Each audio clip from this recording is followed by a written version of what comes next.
Alrighty, how's it going? We're gonna play some Loop Hero today, and since it seems like everyone's here, we're just gonna get started. Cut that title screen a little bit short there. Usually I like to idle on the stream starting soon thing as kind of people come in, but afternoon streams usually there isn't much going on, so people usually show up pretty quick. I've played the demo of this. I actually streamed the demo of this, and it's fine. Like, it's good. It's funny because in chat I'm like, oh yeah, it's really fun, and then I get on stream, I'm like, it's fine. It's okay. No, it's a pretty good game. It's fun. I'm excited to get deeper into it to see how the gameplay evolves. Turn the game up a little bit. Here we go. Because I don't know. I'm not sure how it's gonna be in the second and third and fourth chapter and so on. Let's see, we can also switch to high-res fonts. I know a lot of people complain about the pixel art font, but I actually kind of like the font on the pixel art. There's also dyslexic-friendly fonts, which I really like. Or we could learn ourselves a new language, like Korean. It's really impressive that for an early access game, that it has so many languages already. That's really, really impressive, actually. Vinny streamed it last night, which surprised me. Yeah, I wasn't sure how well it would stream. It seems like it's one of those things that sounds appealing to stream, but then in practice it's not very good, so I don't know how many streams of this I'm going to do, but probably at least a couple. I really want to get to the meat of it, that's the thing. And we actually are going to start a new, just start fresh as I usually do with the actual release version.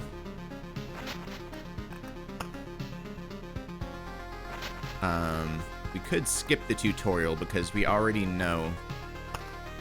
Yeah, I think we're fine skipping the tutorial this time. Because I don't think the tutorial's changed at all. I probably could have skipped the fights in tight spaces tutorial as well. But skip that shit, let's get right to the meat. That's right. They changed the speech the Lich gives when you killed him. Interesting. I watched, who was it? I watched Northernlion beat the first boss on his first attempt, and I was kind of impressed by it. And I wonder if for the release, if they nerfed that boss. Like, if they had that boss be much more powerful for the demo to give you a reason to replay it a bunch. The stars in the sky are going out one by one. But no one notices it. No one can stop it. I'm racing to the last place where there is still hope. I need to make it before the hunger arrives.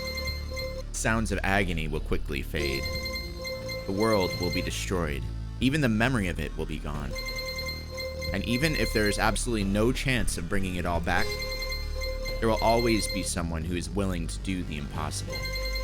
In a place without space, without time, without memories.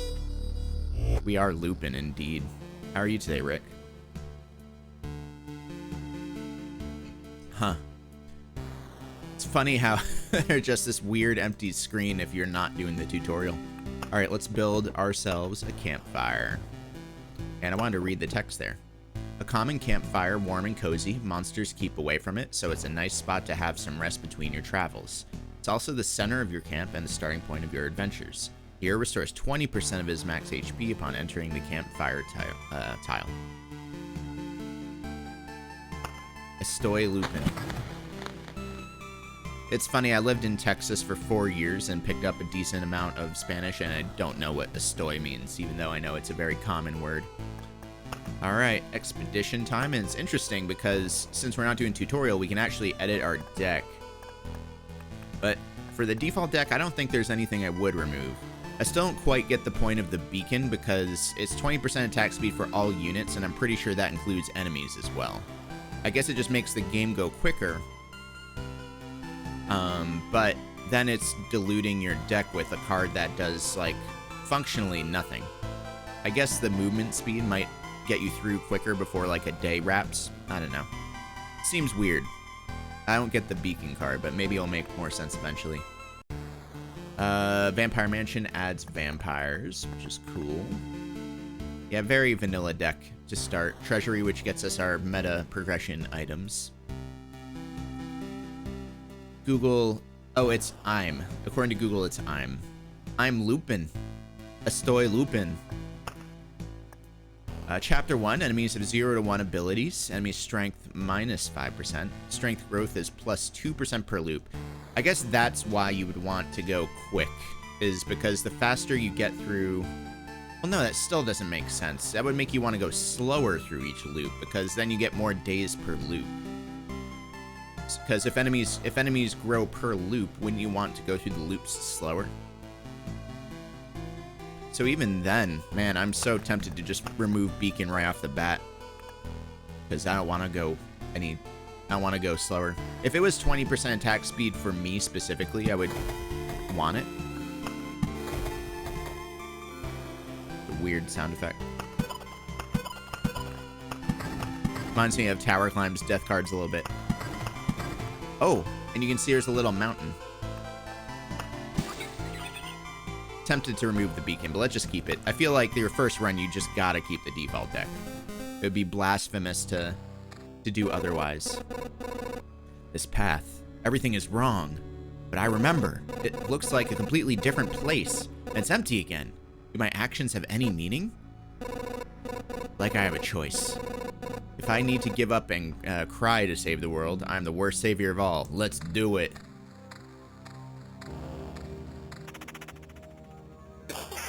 Estoy is the to be verb. Okay. So when you say estoy looping, it means like I'm looping or you are looping. Just the to be. Also, we should probably add some of these. Spawns a spider on adjacent tile once a day. So I could have added that before the day just looped. Also, are we on 2 times? I think 2 times is fine. We already know what we're doing. And 2 times only affects the speed outside of battles. So let's put this toward the end of the loop, I guess. It spawns on adjacent tiles, right? On an adjacent tile once a day. So, and I don't think it matters too much. Put it up here, I guess. And meadow. Meadows are interesting because they heal 2 HP at the start of each day. However, if you put them next to another object, then they become blooming meadows. They heal 3 HP at the start of each day. So you always want to have something adjacent to them. And that's kind of where a lot of the interest in the game seems to be, at least for me. I don't know if it's going to hold up. But the kind of hidden interactions with adjacencies and stuff. Let's see, rocks and meadow. We can start building our 3x3 over here, which would give us our first mountain. Get the meadow adjacency bonus, and then we have a cemetery, a place for the dead and for some of the living. Occasionally spawns a skeleton every 3 days. Sure. We'll put it on a corner. I didn't realize I was already that far around the loop. And we can put this here. And we're making a 3x3. Then again, maybe I'll save it because I want to keep rock adjacencies for the mountain, right? I mean, if I put this here and then build something next to it later, it will still bloom, I think. I don't think it's the same developer as Kingsway, but I wouldn't be surprised if it was. Oh, we should equip some items. What are we doing? Get some counter, some magic damage. Let's see, evasion 9%. Is that better than counter 7 and some extra damage? Probably not. Max HP and some sword damage. Yeah, not equipping my stuff earlier was definitely a mistake. I get 1 extra HP from this armor. Evasion. Do have our first mountain, so let's go ahead and put that up. Another spider cocoon. Do we want to stack spiders on the same tile? Is there any use to doing that? I guess I want to keep them separate so the battles are easier.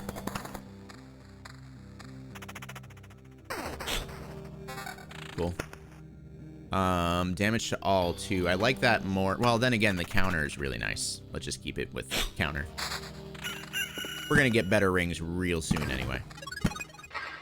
Now we can put meadow down here. And yes, this still bloomed even though it didn't have anything next to it at the beginning. Flipadelphia. At first I was like, no one's gonna get this reference, and then I realized what a fool I was for thinking that. And we'll get another spider cocoon. I don't know why I'm putting them on the corners. I'm just kind of doing it. I should really just experiment more with putting adjacencies, like does the spider do anything next to the cemetery? You get a spooky zombie spider. Still watching Always Sunny, just got season 8, it's so goddamn hilarious still. I've mostly watched seasons like 2 through like 7. I stopped watching right around the time Fat Mac was a thing. Ooh, we got a much better shield. Counter plus 11, defense 10.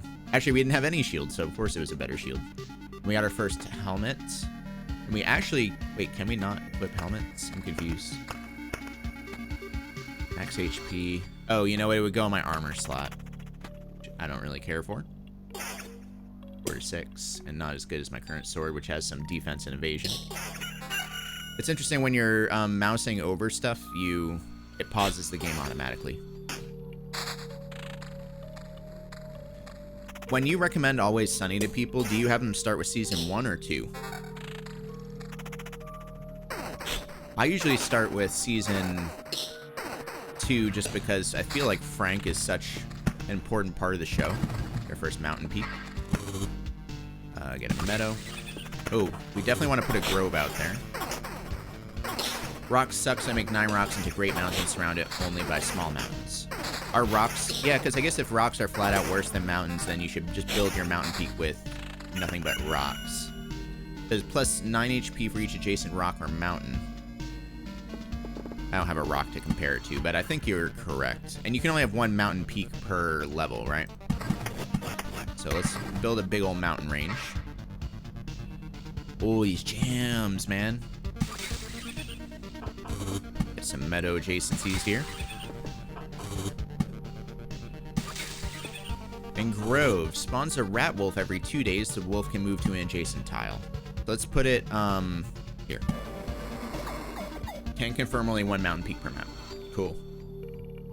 I think with this game, I'm okay with tips.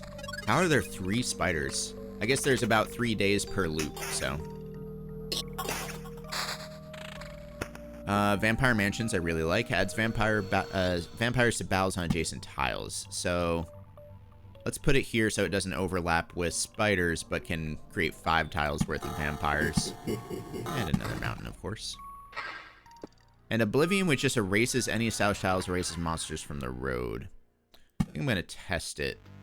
Well, I want to test it on a road with multiple monsters. Also, I think I'm realizing that the vampire... Does it just spawn single vampire battles, or is it only vampires to existing battles? Erase Great Mountain. Interesting idea. I don't think you can. Oh, you can. Ooh. I'm kind of interested, too. See what happens. Why are you adding tiles as a thing to increase the number of monsters? Yeah, it's to get loot. You only get loot from monsters, so... I like vampirism pretty much more than anything. I like it better than both those things. Plus 11. Oh, yeah, that's like a flat out... Wait, no. My current shield is better. Okay. Oh, and a treasury. We have to put that out. The treasury is how we get a bunch of meta stuff. Let's try this. I'm going to try this. Boom. Oh, they just become their original thing.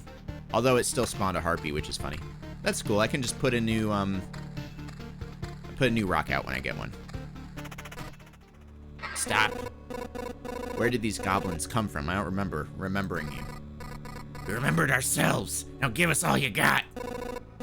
You have no idea what's going on, right? Why don't you help me restore order in this world first? Then you can do anything you want. Goblin must rob. No other order in the world. Fair enough. Guess I don't have any other valid objection here. Oh wait, I do have one. How about? Oh, goblins are nasty. Eston Lupin!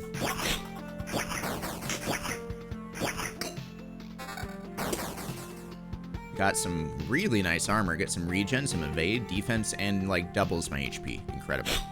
Can I equip it mid-battle? Oh my god, you can just equip things mid-battle. I had no idea. I really gotta heal it up. Cricket is still getting worse and worse as the show goes on. It's hilarious. Yeah. I mean, I think he kind of needs to get better every once in a while just to drop to new lows. Drop from greater heights, you know? Fat Mac is the only thing in Season 7. Then, yeah, I must have stopped at Season 7. Or, like, right around Season 7 is when I stopped watching regularly. Strange how these creatures appeared here on their own. Maybe it means everything is actually not so bad and that the world is trying to restore itself.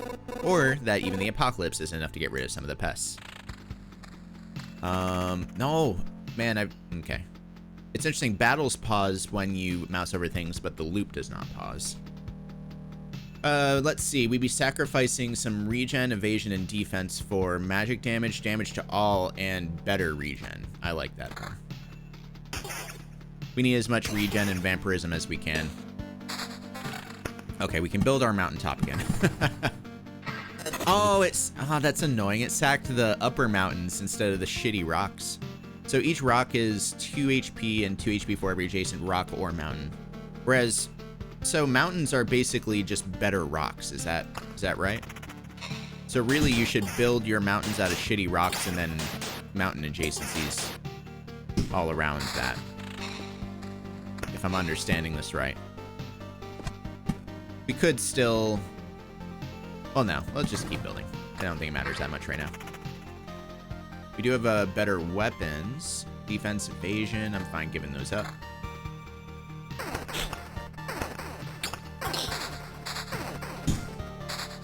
Only for mountain. I've begun refusing to replace rocks at all. Well, I mean, there's no reason not to place the rocks just to get Mountain Peak, because Mountain Peak is the same no matter what. But... Well, then again, if there's no reason not to play the rocks, right? Like, why would you gimp yourself with only mountains when you could get both? You don't get healed by raising your HP. Well, sure. But there's no reason not to have that extra max, right? Both can move to adjacent tile. We can make another vampire mansion. I guess so that was kind of a mistake doing that one there. So like if we do the vampire here, for instance, it will always add a vampire to the battles. Yeah, okay. I'm understanding a bit better how vampire mansion works. It won't create single vampire battles. They don't spawn on the map, but any existing battles where there's a vampire mansion, they will add vampires too. No more lands, no more flock, only hundreds of years of emptiness and hundreds of years of hunger. Save yourself while you still can. I don't know how long I'll be able to keep my head straight. What hundreds of years are you talking about? Your mind is easy to trick, but you can't trick my hunger. It demands its share. Every sip, every drop of blood will go to satiate it. Avoid doom and stacking cards force them to recycle into materials. Oh, yeah, materials. I totally forgot about how, like, once the cards roll off the right, that you get some meta resource. Doing this not just for myself, but for everyone, in the name of good. So be grateful for my hard work and just let me bleed you dry. I like that sprite. That freak out sprite. So maybe, Average Cool, you can tell me the point of beacons. Like what the...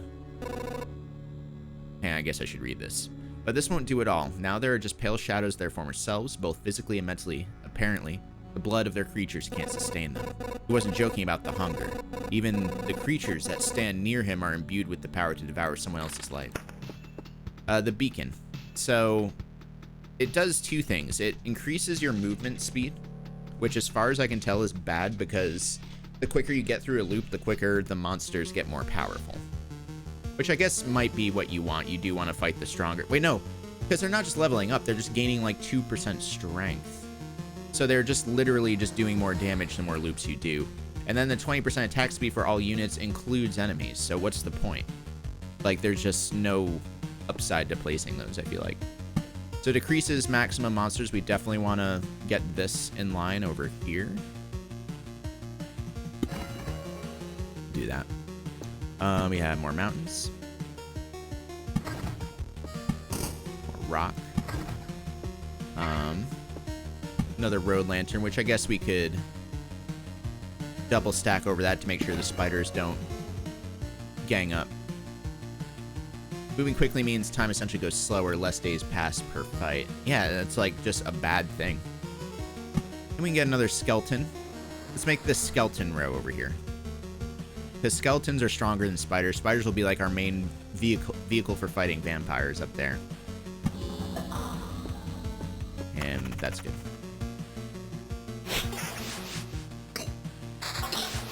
There's always a chance you'll fight vampires at the slime battles, too. Let's look at our armor, because we're neglecting it. 8 to 12. Nah, nothing. We put the...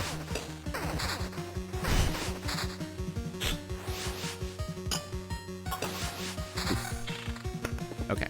Meadows.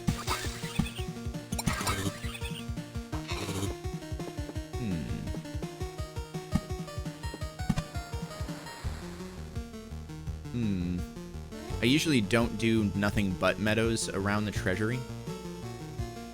Let's see. Gives a random resource after placing anything on adjacent tile.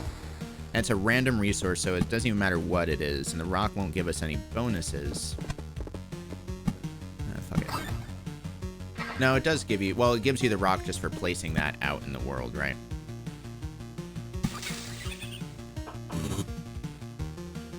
For example, some abilities of enemies may trigger after 5 seconds in the fight by having 4 attacks for... Okay, I see what you mean. Yeah. More complex than that, you have damage to all, which disproportionately benefits your attack speed versus many targets. Yeah. We don't want to bail yet. We still have a ton of health. Are we gaining... Man, how much are we gaining? 39 HP per day. I definitely gained like 300 HP there. When I went through the campfire. I guess, oh, because the campfire, that's the other thing to benefit having a max, is campfire heals based on percentage, right? So that's why you should always place all of your rocks and all of your mountains to have the highest max HP as you can, I would think. Let's put a vampire mansion. Let's fix this over here. Get some vampires with those spiders. Ooh, a harpy. No. What do you mean, no? You want to save the world? You want to ask for help? Our answer is no. How'd you... But why no? We see far away. We see deep inside. For a long time, there has been just emptiness instead of the sky. It doesn't stop us from seeing. Yeah, in just a moment. Your saving of the world is one-sided and naive. Each person sees their own way of saving the world. That's why no one will ever join you. Fine. I don't fully understand it, but tell me your version. What does to save the world mean to you? My progeny and my kin. For them to be strong and to live. It's a part of the cycle of life and death. It is life itself. It is the world. I will kill you and feed your remains to my starving younglings, and life will go on. And how many lives does your blade give birth to by killing again and again? Only one. I don't want you or your children to die from starvation. Please, try to see reason. If my mission succeeds, harpies can have all the sky and all the hunting ground they need. I can't feed my children with your beautiful words. It's time to say goodbye. Enough talk, have at you! Thought the harpy would do a bit more damage, but I guess not. I feel awful. By fixing one evil and becoming a source of another. There's no home for harpies except the highest mountains, but there's no food there. Can't imagine how they managed to survive if their mountains were cut from reality. Okay, let's see what we got. Another cemetery. Just gonna make the longest cemetery ever here. Defense 5. Attack speed plus 12. I actually would rather have the 9% vampirism. Believe it or not. We do have a better shield, but it has no counter. For 1 extra defense and losing 10% counter. I don't quite know how defense works exactly either. Does defense just subtract that flat number from your damage or what? Harpy and a vampire. Nasty. Another meadow. Good stuff. Mountains. Plus 5 HP for each adjacent rock or mountain, whereas this is 2 HP for every. Okay. Oh, so mountains don't have the initial tick on it. It's just 5 for each adjacent rock or mountain. On their own, they do nothing, whereas rocks at least have a +2 and then another +2 for each adjacent. I still feel like mountains quickly outscaled rocks, though. I think potions might give 5, 6, 7% max HP. Defense seems really good if you can keep it high. It seems flat. Ooh. A damage to all would be very good here. That was a nasty battle. I really got to get a lantern on this spot to pair it in a little bit. We did get some good loot, though. 10 to 14 and some vampirism. Absolutely. Higher defense. Defense, attack speed, and... Oh, man. Okay. So this... Yeah, it's weird to read that because it shows its, like, core stat, which is 11 defense, but then it says defense 3 because it gives an extra 3 defense. It just reads really funky. Yeah, I think I can do that for sure. Attack speed 12, vampirism 9. I'd still rather keep the vampirism. I love stacking vampirism. So good. Okay, let's get some more of these out. Vampire Mansion, which we can put now with the skeletons. I guess I should fill this out.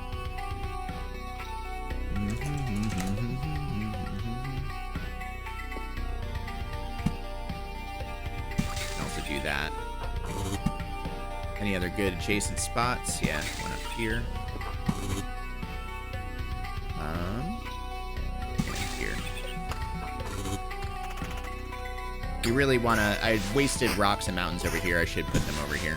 At least rocks, because mountains need adjacent things, and I won't have adjacents over there. At the same time, the sooner I empty the treasury, the sooner I get the treasury's enemies and stuff. Also, I just realized the game was really loud. Sorry about that. Darkest Dungeon, like $4 on Steam, too. Yeah, I mean, if you don't already have Darkest Dungeon, that certainly might be worth it. I'm getting really low on health. Regen per second, 1.2. And a bunch of magic damage. I actually prefer the vampirism, but at the same time, I can't say no to that magic damage. Oh, here we go. 17% vampirism. Excellent. Damage to all. Regen, nah. Attack speed, counter, defense, magic damage, and regen. Really like the regen. This is the only spot right here. It seems weird to put beacons here, but at the same time, I'm not using beacons for anything else, right? So we might as well do these to fill out our treasury. Start spawning gargoyles or whatever it is. There we go. Rocks, which I will put... let's see. Here.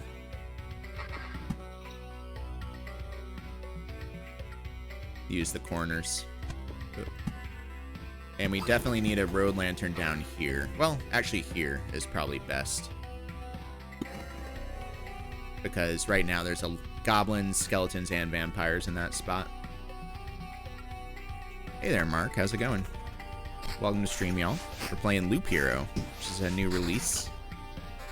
No, it comes out tomorrow. I don't think it's out today, but tomorrow. It's a game that, kind of what it sounds like from the title, you have a dude going around on a loop, and in that loop you get loot that monsters drop, and you're building the environment that affects kind of your loops in various ways. So, let's see what we got. We got a shield. Ooh, regen and vampirism for 1 less defense. Absolutely. Magic damage, damage to all, and defense just not as good. Magic. So this, I'd rather have the regen from my equipped ring. What are you gonna have for lunch, man? Ooh, I could make another spider. I might want to dip out this loop. I'm not looking great. I could probably survive one more loop.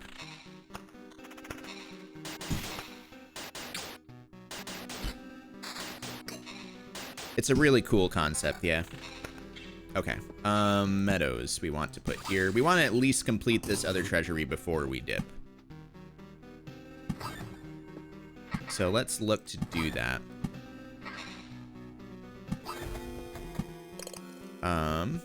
Another spider cocoon. We can put it here, I think. Reverse tower defense. That's one way to think of it, I guess. If the tower is a thing that walks around, Howl's moving tower. Maple chicken and mashed sweet potatoes. Nice. That sounds awesome. Ooh, that is a big max HP increase. But my current armor is giving me magic damage, damage all, and regen. 6 defense is a lot, though. Might offset. I think if my current armor wasn't giving me so much extra damage, I would do that.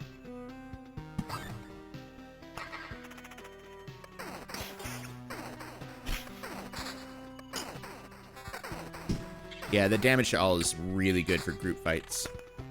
You are the raider, but also making the environment, right?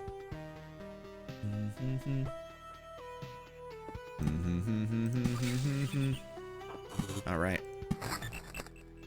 Okay, so we've emptied out both treasuries, which once they're fully surrounded, they actually transform. They become empty treasuries. Treasury without treasure, an empty shell, a sorry sight. Especially for its stone guardians that have slept through their eternal watch, spawns a gargoyle every 3 days.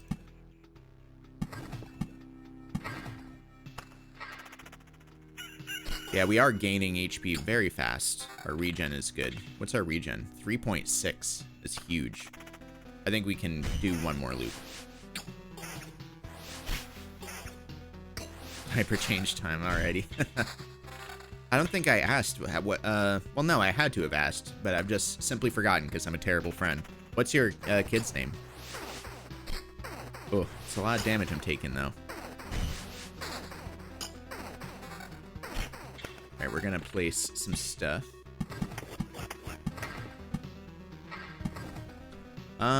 Because we're coming up on the campfire.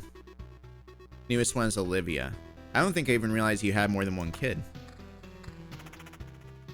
I think I knew your other kid's name. I don't think I knew Olivia's name. Like, it didn't ring... That didn't ring the bell of, like, of course, I knew that. Our HP, yeah, we actually had a higher HP right now than we were last loop. So I think we can go another loop. We are close to spawning the boss. When this bar is filled, the boss of this chapter will appear on the campfire tile. So we want to keep an eye on that. We don't want to spawn the boss, I think, on our first loop. Our first, you know, not loop, but you know what I mean. Finally, another grove.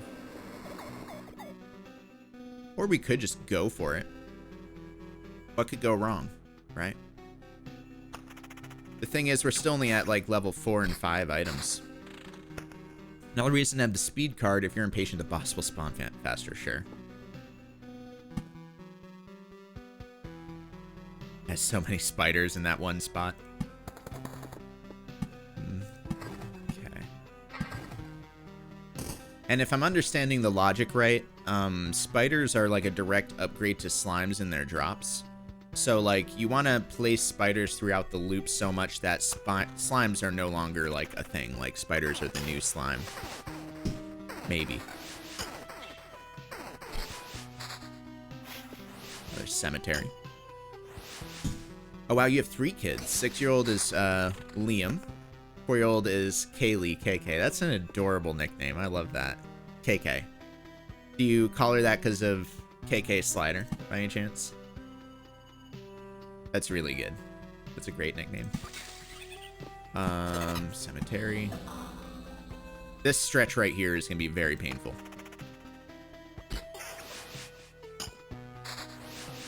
Spiders are the new slime, yeah.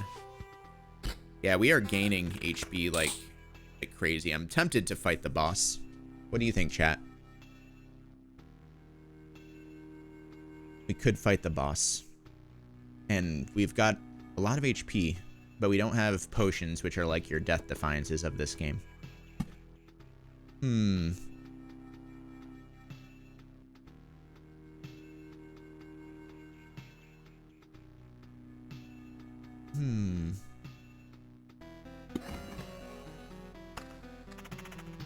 Does the Lich scale with loops? I don't know. That's actually a really good question. I think if we place enough things and spawn it before the end of this specific loop. How about this? We're going to... Ooh, we have a battlefield at the start of each loop. Son of a gun. I would have loved to have that earlier. I think I'm going to hold off on placing anything else, because I think one more placement will spawn the boss. Let's see what our health is after this bad stretch. We could even just grind for a while. Yeah, because now we're losing a bunch of HP. I think this is also just a rough battle.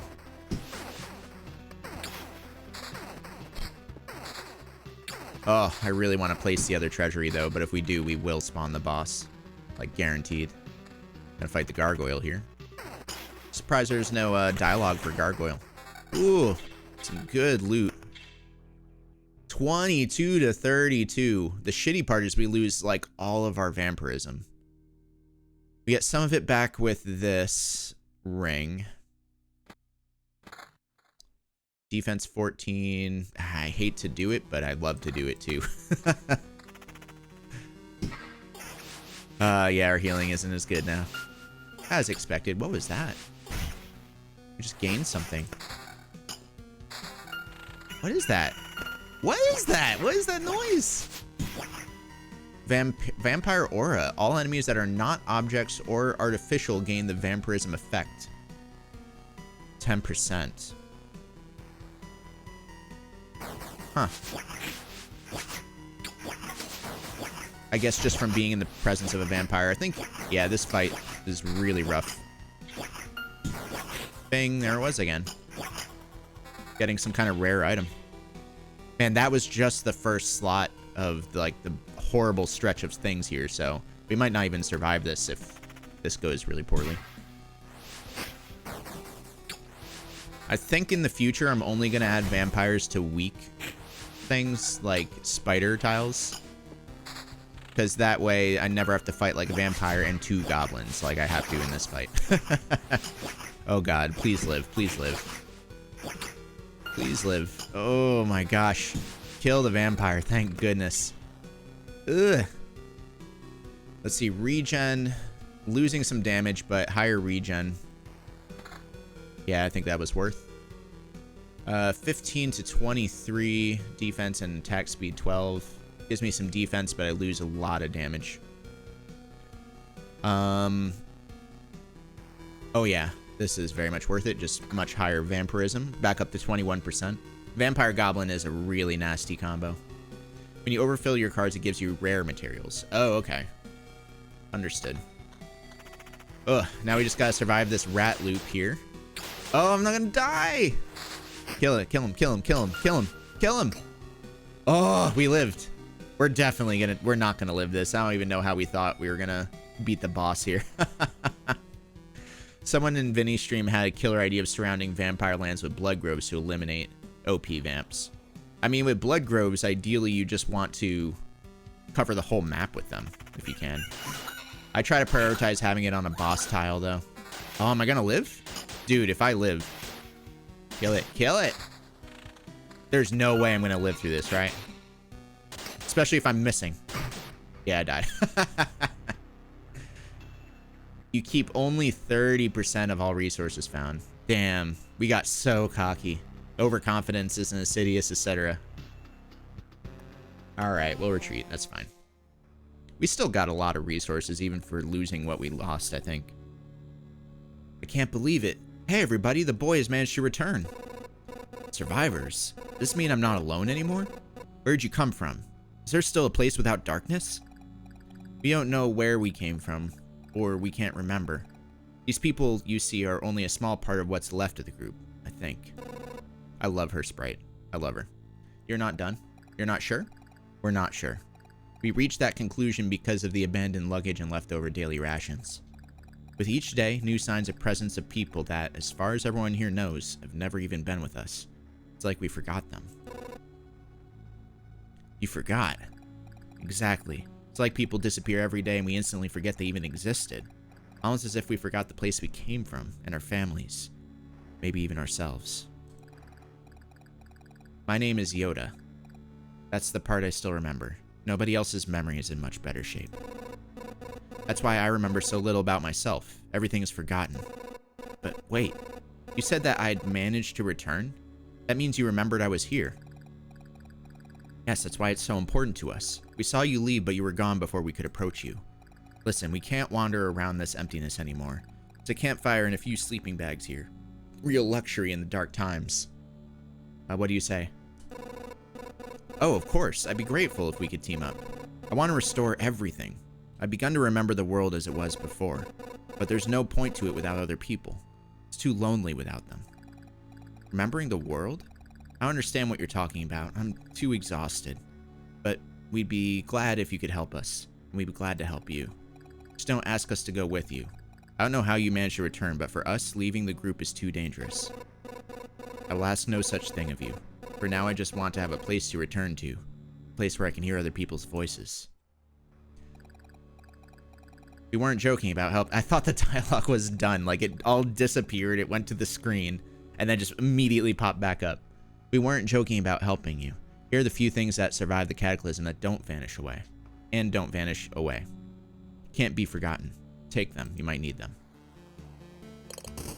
Just like the basic things I needed to build some stuff. So the only thing I can build is a field kitchen. Gives me an extra 10% to the campfire's healing power and unlocks a Blood Grove card, which is an incredible card. I don't know if adjacency here really matters. Potions heal 4% of max HP. Take up to 3 potions with you. 2 potions refilled at the camp. Unlocks a swamp card. Yeah, we're definitely gonna build this. What do you think of scanlines, chat? Do you like scanlines in games? The girl on left reminds me of Nausicaa. Who, this person? I actually never saw Nausicaa. I don't even know if I'm saying Nausicaa right. We're waiting for something more elaborate. Sometimes the truth is very simple. Look, I have a cauldron, a hearth, a couple of knives, a bucket of potatoes, 3 onions, and some ham. Nothing special. Everything is very simple. Give me a few minutes and everyone in this camp will be running my table, following the tasty smell of good stew. It's her hair in the blue outfit, huh? Wasn't there a Nausicaa video game? Am I making that up? It was like a roguelike or something. Video game. Yeah, Nausicaa of the Valley of the Wind. It's a video game based... This is what it says. Nausicaa of the Valley of the Wind is a video game based name released for the PC 6001. That's what the Ghibli Wikipedia says about it. It's a video game based name released for the PC 6001.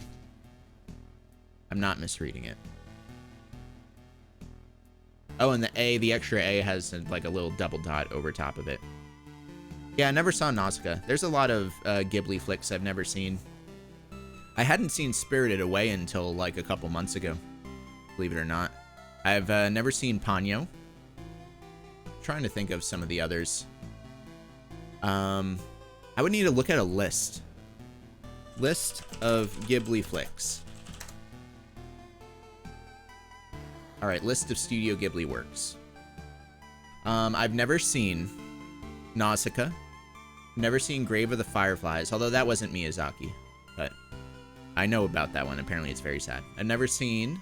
I'm only going to look at the Miyazaki ones. I've seen half of Porco Rosso. I fell asleep during half of it. But I enjoyed it.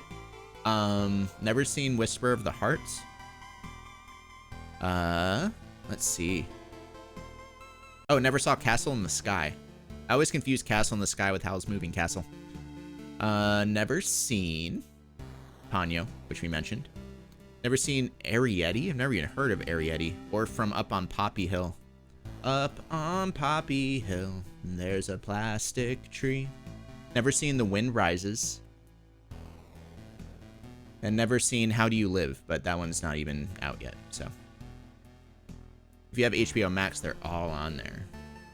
I can say I've seen about half of them, though. That's pretty good. Yeah, I hadn't even heard of some of those. Anyway. Bloodgrove. Such a good card. Here's what I'm going to do. I'm removing Beacon. I'm adding Bloodgrove. And keeping, I think, everything else. So we kind of need the spiders for the loot. We need the groves for the Bloodgroves. Can be placed near a forest adjacent to the road. So it has to go... And by forest, it means groves, specifically. I could super thin my deck. Yeah, just place nothing but... Here. Would we... How fucked would we be if we just placed nothing but groves and Bloodgroves? I don't think I need Oblivion either. Oh, I should have used my Oblivions at the end of the last game. I could have done that and maybe survived. I didn't think of that. Let's even take Road Lantern out. We can go down to 7.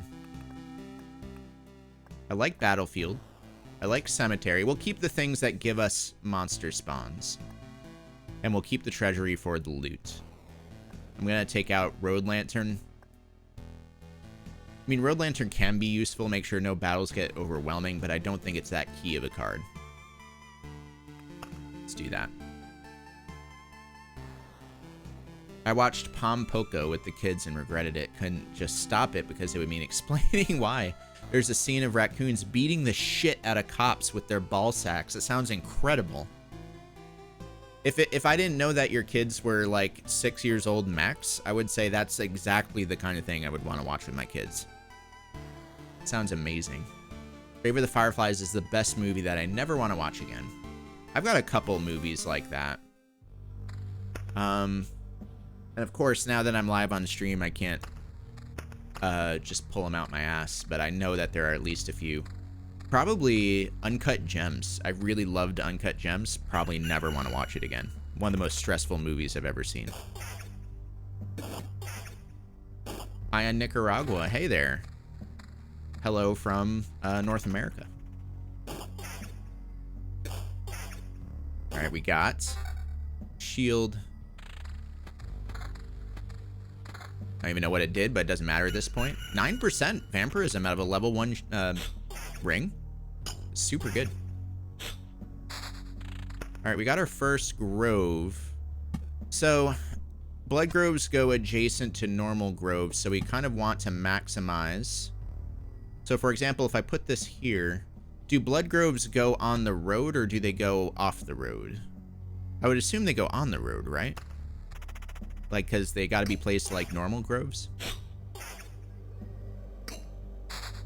I had an edible before that film and was sweating the whole time. Goddamn. Requiem for a Dream was one that I thought of, but I think I probably would watch that again someday, just because it's such an interesting movie visually. Okay, we're going to save our 3x3 for rocks and then place our mountains. We do want to do the battlefield. Enemies on adjacent tiles can become ghosts, because that way we get a chest at the beginning of each loop, including this very first loop, and then we'll do a spiders that can become ghosts.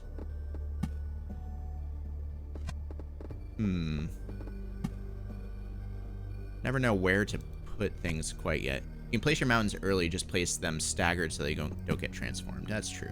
That's true. Let's put the peak down here.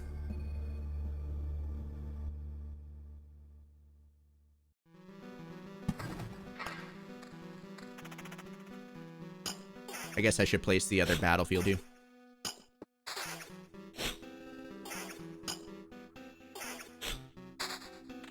Also, don't we kind of want our treasure chests to be at the end of loops, because they're always whatever level you currently are, I think. That way we get like some high value treasure right before the boss.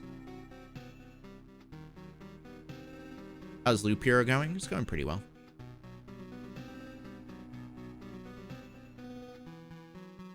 My last tabletop character was... I didn't intend it to be, but he was more or less Adam Sandler's character from Uncut Gems. Like, just a total slimy piece of shit. I even talked like him. treasure chest ASAP always IMO. Let's put it here so it can go either before or after the loop. Yeah. Ooh, what do we get here? Blood Path. Not only ghosts are created on battlefields, adds a blood clot every 4 days. Huh. Interesting.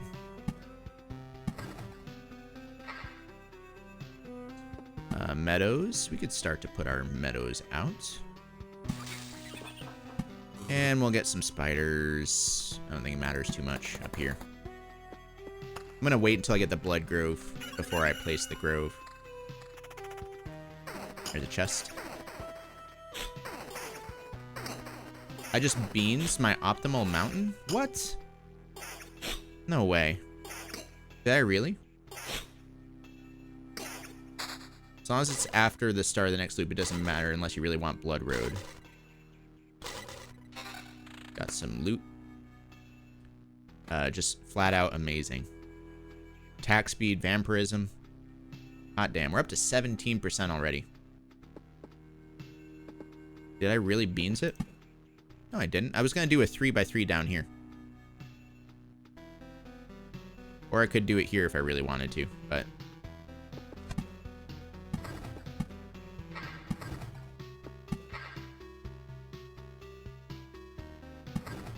yeah, because I was going to do the 3x3 against the bottom wall.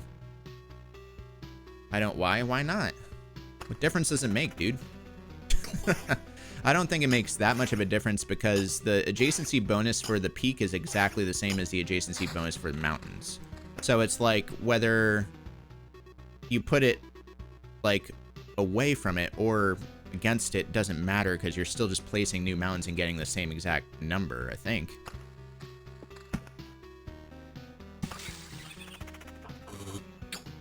I love a blood grove.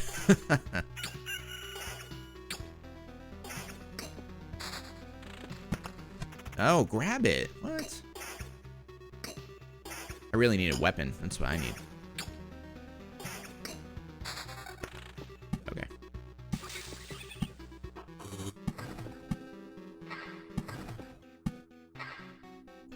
Shit. There we go. I wouldn't say it's obviously bad, though, because no matter what, you're going to eventually hit a wall with your adjacencies. Omitting corners from the small mountain, you lower their value, and the double 5 against 5 of small against tall. Hey there, Pseudopod. Yeah, I don't know if I could do an edible before, like, any piece of media that I don't know if it's going to be a good experience or not. At least something artistic like a movie or like an album of music. If it was a live show of an artist I really like, then maybe, as long as I know like what I'm expecting. Bad.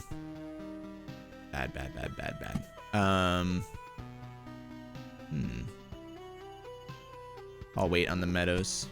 Could make a cemetery for sure.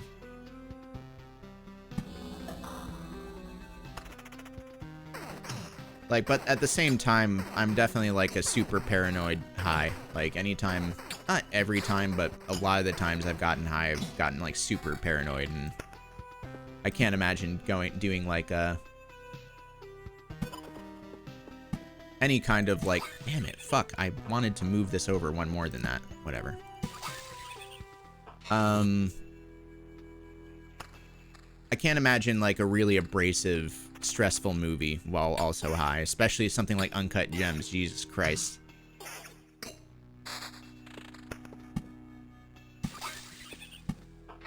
still don't know the best way to do spiders. I feel like I'm just placing them randomly. I have 2 groves now. Do you need to put groves down before you get blood groves? Like, before they even spawn?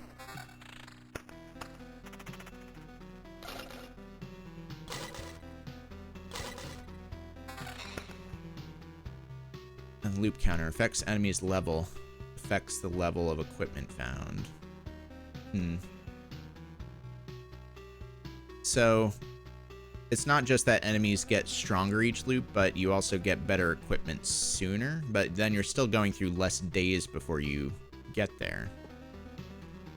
Wouldn't recommend anyone being high in public if they don't know how drugs affect them or if they don't know they affect them negatively.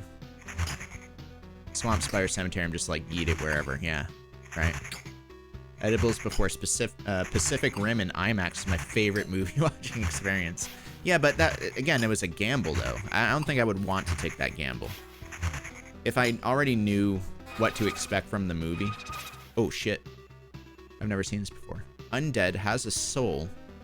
It makes me feel bad. Sure. Can I even hit him? Okay, I can. Just really high evade. That's cool. Damn, some good stuff.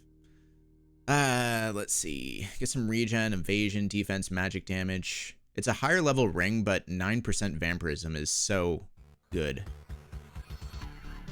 Let's see, down 2%. Gives me a ton of damage for all and a ton of defense. So we'll definitely do that.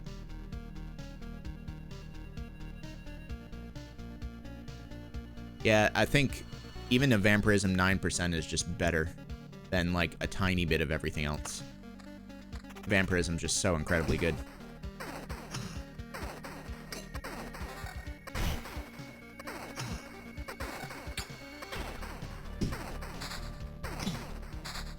Okay. Boom, boom. I would argue not knowing what's gonna happen is half the fun, but yeah, being paranoid is no fun. I mean, not knowing what's gonna happen is fine when you're sober. I feel like being high just like amplifies that.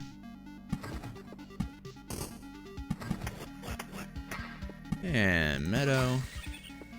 Fuck, let's just place a grove down. One place I know I need it would be here. Because if it goes adjacent on the road, I can put it here. If it's adjacent off the road, I can put it here. And that's a great spot for it.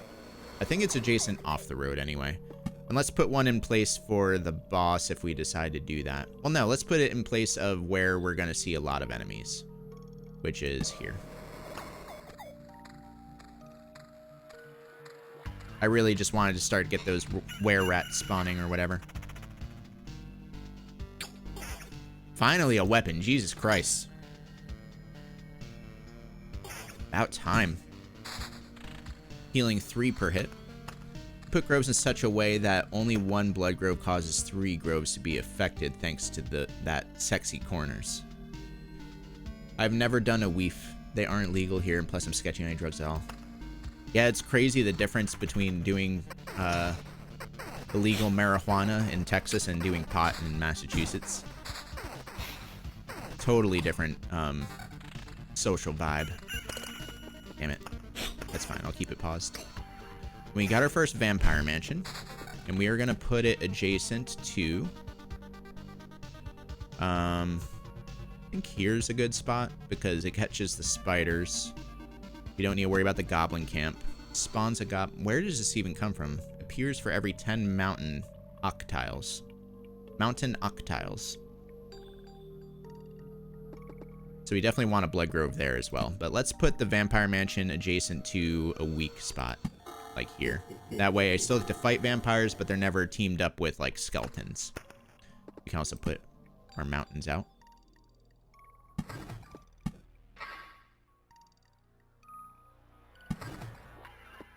And cemeteries. Let's get a cemetery stretch over here.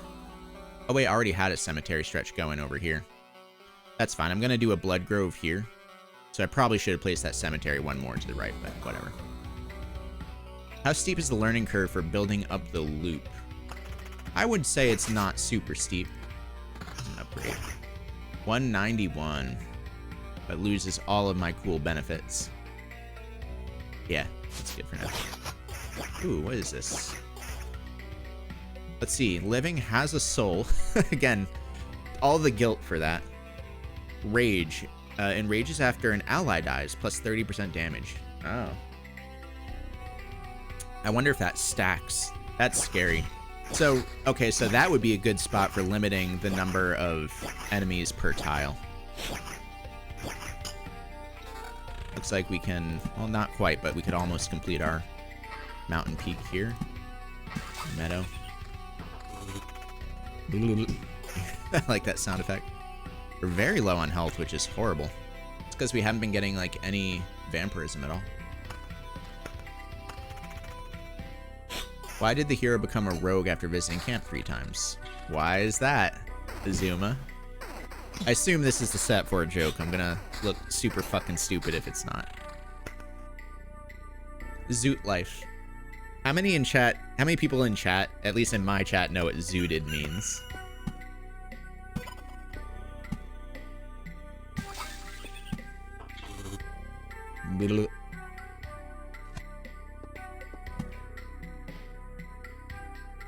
Fuck.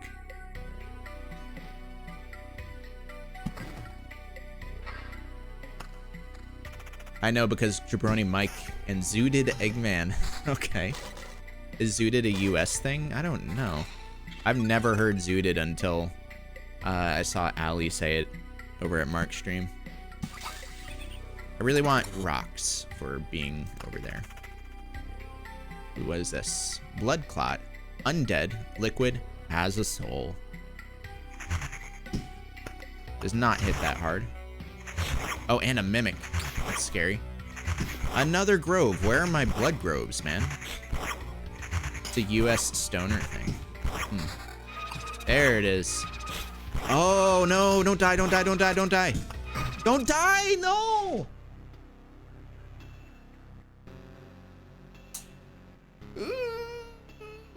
What a bad run. That was an awful run. I mean, I saw my health starting to get low. But I really didn't think I would die that easily. Oh well.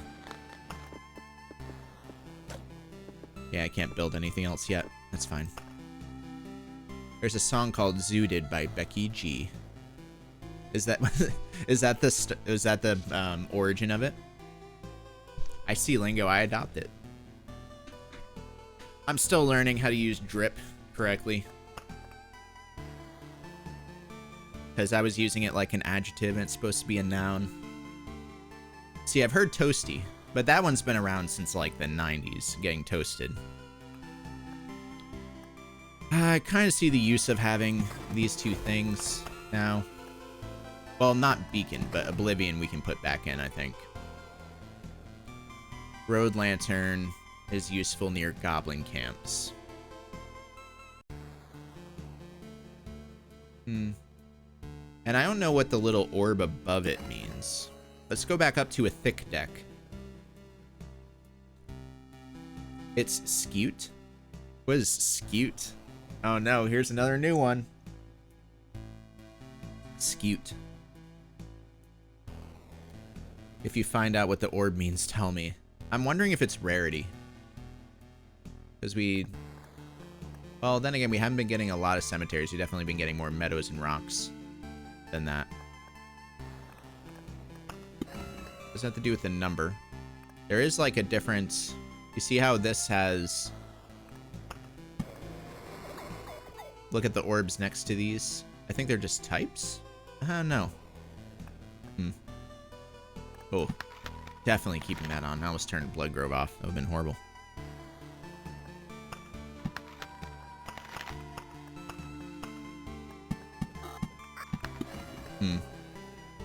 Remember when Nimrod was an insult? Remember when Nimrod was the best Green Day album? Skewt is so old, it's just cute. Oh, like it's cute. Like S-apostrophe cute. When you put that apostrophe in, I understood. I thought...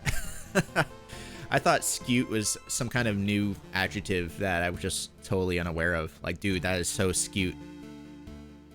This next run's gonna be skewt, bro. We're gonna be skewting up in this loop. I remembered to turn Blood Grove back on, right? I hope so. Meadow, we're gonna wait. Wait, do I get adjacency? Can I not pick this up? There we go. No, I can't even. Okay. Grove. We're gonna need one next to the boss no matter what, so we'll do that. Rat wolf every 2 days. You see a dog? Skewt sheep? Skewt kitten? Skewt. Skewt. Jeet yet? Scoot. Nimrod was actually a hunter who was supposedly really good. So it was kind of an ironic insult, but people who don't remember who Nimrod was. I also think of Dorman from Shadow of the Colossus, which is Nimrod backwards. Jew? I'm glad I realized what you were responding to there, because I would have been very confused otherwise. Oh, you know what's hitting me? If this spawns a spider on an adjacent tile once per day, like singular tile, I should put it adjacent to as many tiles as I can so that the spiders spread out. Not only that, but I can't even build like adjacent meadows. That's fine though. We'll also do a vampire thing adjacent to that, and we'll start building our 3x3. So the 3x3 can be like here or here, right? That seems to be a good spot. Here. We definitely have more room on the left, right here. So it'll be from here to there. That will be my 3x3.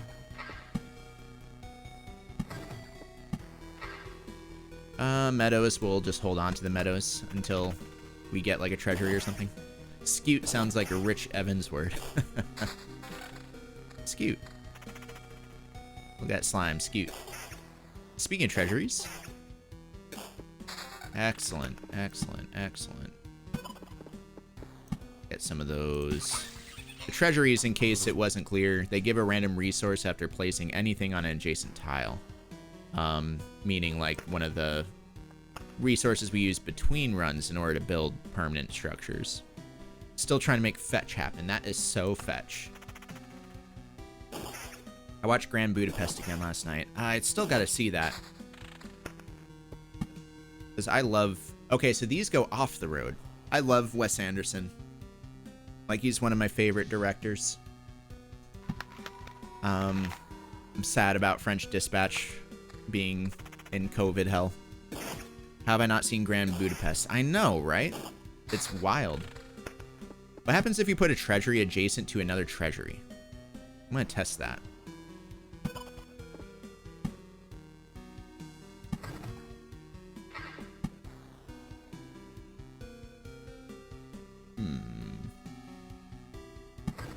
Let's watch Party Grand Budapest. Is it on Amazon Prime? We could. That would be so fleek.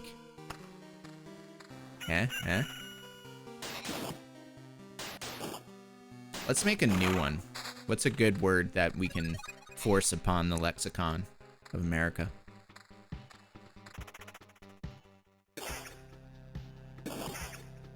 Shrake. That would be so Shrake, bro. Dude, you know what would be the most Shrake thing? I put this rock right there.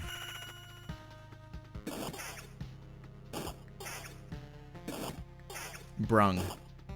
To me, a brung... What is a brung? It's like the past tense of hanging out with your bros. Like, I brung on Saturday. Bro hung. Bro hang. I don't know. Past tense bring. Oh yeah, it's a real word. It's already a word. We can't use that. What the fuck? I guess I should be equipping things. I should be paying attention to the game sometimes. Okay. Let's get a good run.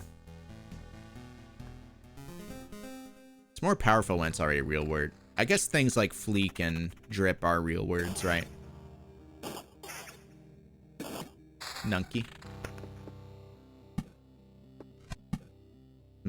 How often do they spawn? Every 3 days? Let's put it at the end so we get to fight our first skeleton over here. We don't want it to be too close to the boss either. So, it's gonna be, I think, here. Cardi B based her name off of her love of cardboard boxes. That can't be right. I refuse to believe that. The party was brung because everyone worth bringing themselves did. It was brought. I almost feel like that one's already in the lexicon in that way. Like, bring it. You gonna bring it? I don't really want the vampire on skeletons, though. I'm kind of sad that that last loop died so quick. Let's equip stuff. Lisa, okay. We're gonna start building, like, more or less the same thing. Ugh, this is a very intrusive map here. So the 3x3, I think, is gonna go from here to there. So let's place this here. Okay, I tried pausing. I don't want Cardi B trivia taking up important brain space. Got something against Cardi, huh? Man, I don't want to, like, place anything yet. See, 4 to 6, 3 to 5, 3. Okay, here we go. So we're going to place a spider adjacent to... Here we go. This is the spot for it. That way, the spider can be on any of those tiles. Then, a meadow... Oh, no, a meadow can't go adjacent to that because it's next to the road. Well, son of a gun. Now we make a vampire dude adjacent to as many of those as possible, which would probably be here.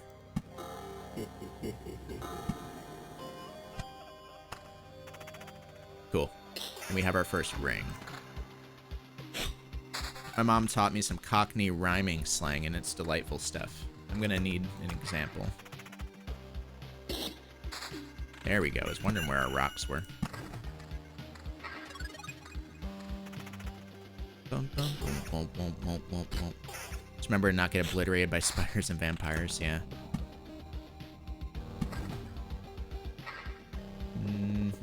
I guess we can start putting the staggered mountains here. Because the 3x3 is there. Pears rhymes with stairs. It's apples because apples and pears rhymes with stairs. So apples, I'm going up the apples. What the fuck? I feel like you just broke my brain a little bit. So, apples, I'm going up the apples. It's apples because apples and pears rhymes with stairs. So you're like, I'm going down apples.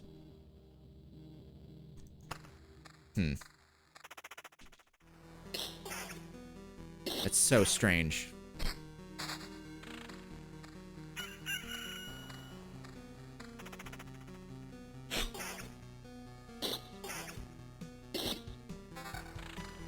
So, like, here's one I came up with. It took me, like, a hot minute because it's just the dumbest thing I've ever heard.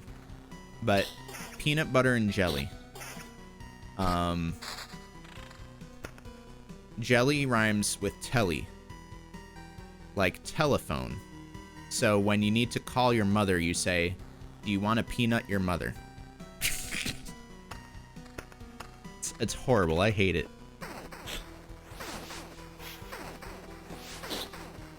But it's, according to your concept, that's how it works, right?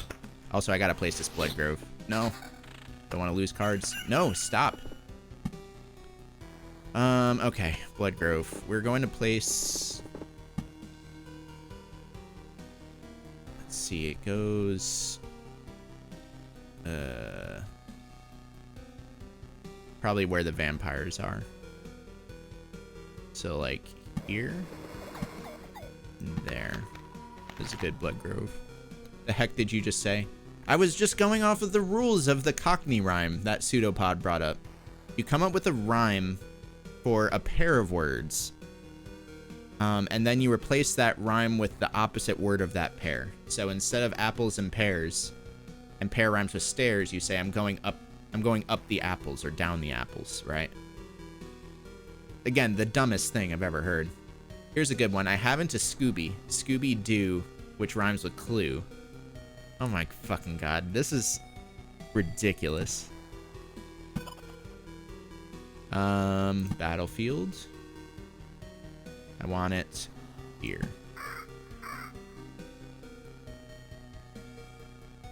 I'm going to die. Me too. I hate it so much. My IQ is die. Yeah, it was better than the whole I'm gonna peanut your mother thing. Let's place this vampire mansion with... Will there be 2 vampires if I place it here? Well, no. It will just... Okay, no, that's a good spot for it. Except that was where I would have wanted to place a Blood Grove. Well, no, because the Blood Grove is covering the bottom 3. I can just make it cover the top 3. Another vampire mansion.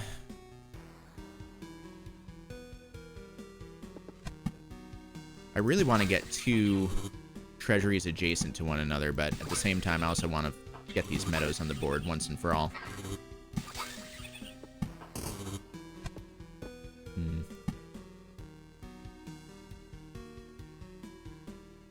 Let's just get as many normal tiles with a single mansion. That way we can fight it when we fight slimes.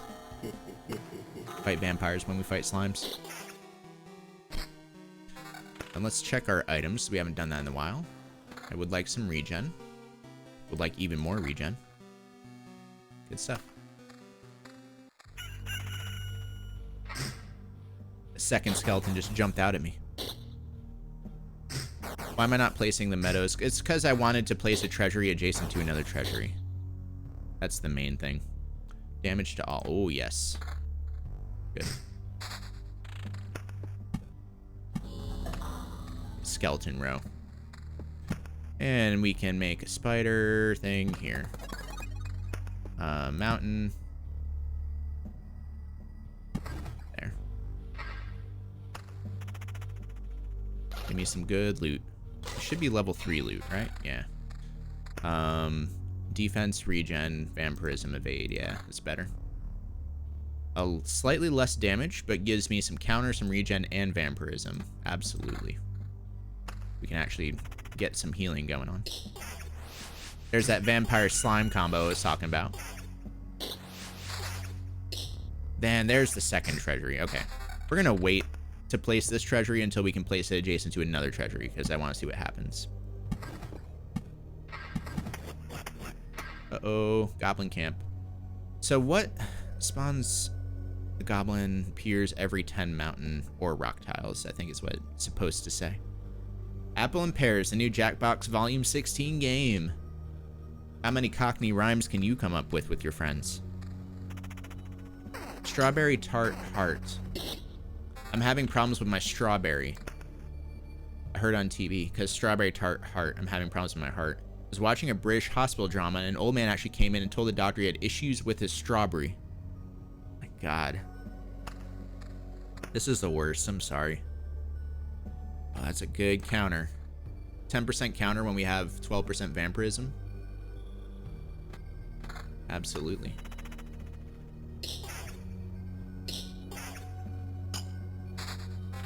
Another meadow, which we can put adjacent to the goblin. At least we get something from that goblin. Blood Grove, about to do a little bit of work here. The Blood Grove kills enemies when they're at 15% or less. Oh, and we can make them hungry groves, can't we? If we delete the grove part of it now. So, like, if I Oblivion now, this becomes a hungry grove. Occasionally attacks... Oh my God, I didn't know that. Occasionally attacks the area for 14 damage. Devours enemies that have less than 20% HP.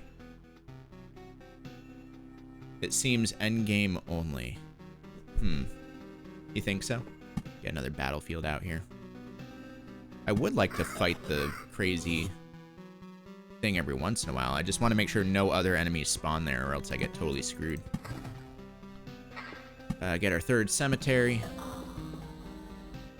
And we'll put a meadow here. Although that kind of encroaches on mountain territory.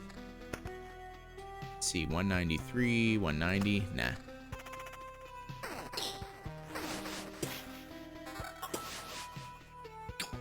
Place a disc room. Attack speed.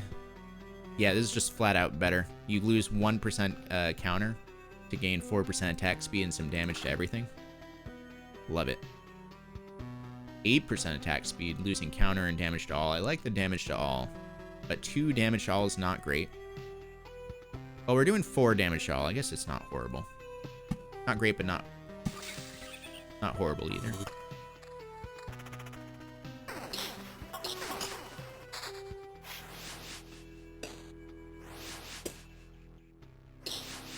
Cool. What is this? Defense 9, defense 3. It's 12 defense versus the 8, the damage, and the vampirism on the other one. I'll keep the other one.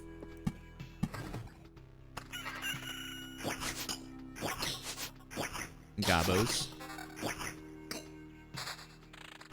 Okay, Road Lantern. Increases maximum number of monsters on adjacent tiles. So I think I want that for sure on this, so that monsters don't gang up on the blood path.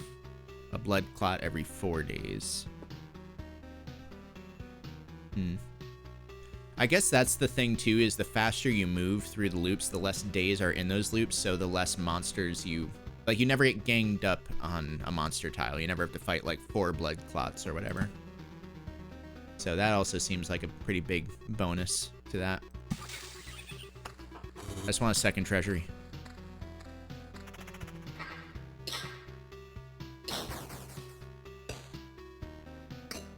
What we got? What we got? Defense 10, damage to all 2. Rather, my vampirism. Let's see. Another 8%. I lose a lot of attack speed and counter, but I think stacking vampirism is just like always the play. At least a real heart actually looks like a big strawberry. I mean, kinda, yeah. Same general shape. Same general color. Spider cocoon. Put one there. Wherever. Doesn't matter. Ooh, losing vampirism. Not gaining a whole lot of damage from that. Ooh, 4 damage to all is really good. But we're just losing so much healing by doing it. That would bring our damage to all up to 8. Which, assuming the damage to all stacks with the vampirism, that's probably worth it.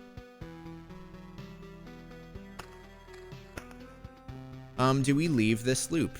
Not yet. I think at least one more loop should be good. Just trying to figure out random puzzles in King's Quest games. You're saying this feels like that sometimes? Because I kind of agree. Give me some regen and some max. Ring. Better vampirism. Same damage to all. No, same vampirism damage to all, but then losing my 4 magic damage to gain attack speed and some regen. I think it's worth it. I think it was technically even a lower level.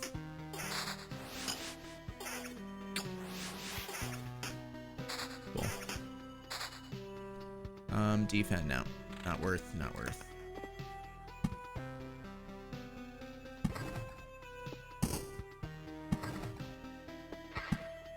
Meadow. Guess I could put it here.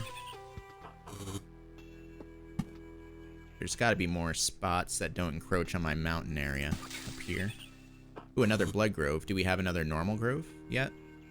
Not yet. Yeah, we don't. Kingsway. The game was lit. KY show it to us. Yeah, I think we talked about that earlier in the stream. The one that kind of looks like a Windows UI, like a Windows RPG. We're halfway to boss. Let's go ahead and put our next blood grove up here. Fuck, I keep thinking adjacent. It's weird. In this game, I feel like corners are sometimes adjacent, but then in other cases, adjacent, like orthogonal is sometimes adjacent. Or always adjacent, but I just don't know when corners are or are not adjacent. Maybe I'm thinking of a different game. What game am I thinking of? What am I playing lately where corners are considered adjacent? Because that was definitely not an ideal placement. I'm playing something else where corners are... Oh! Luck Be a Landlord. In that game, corners are considered adjacent.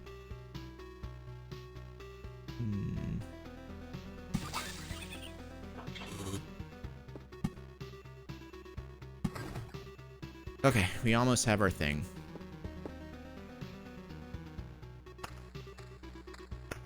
Let's see. Defense.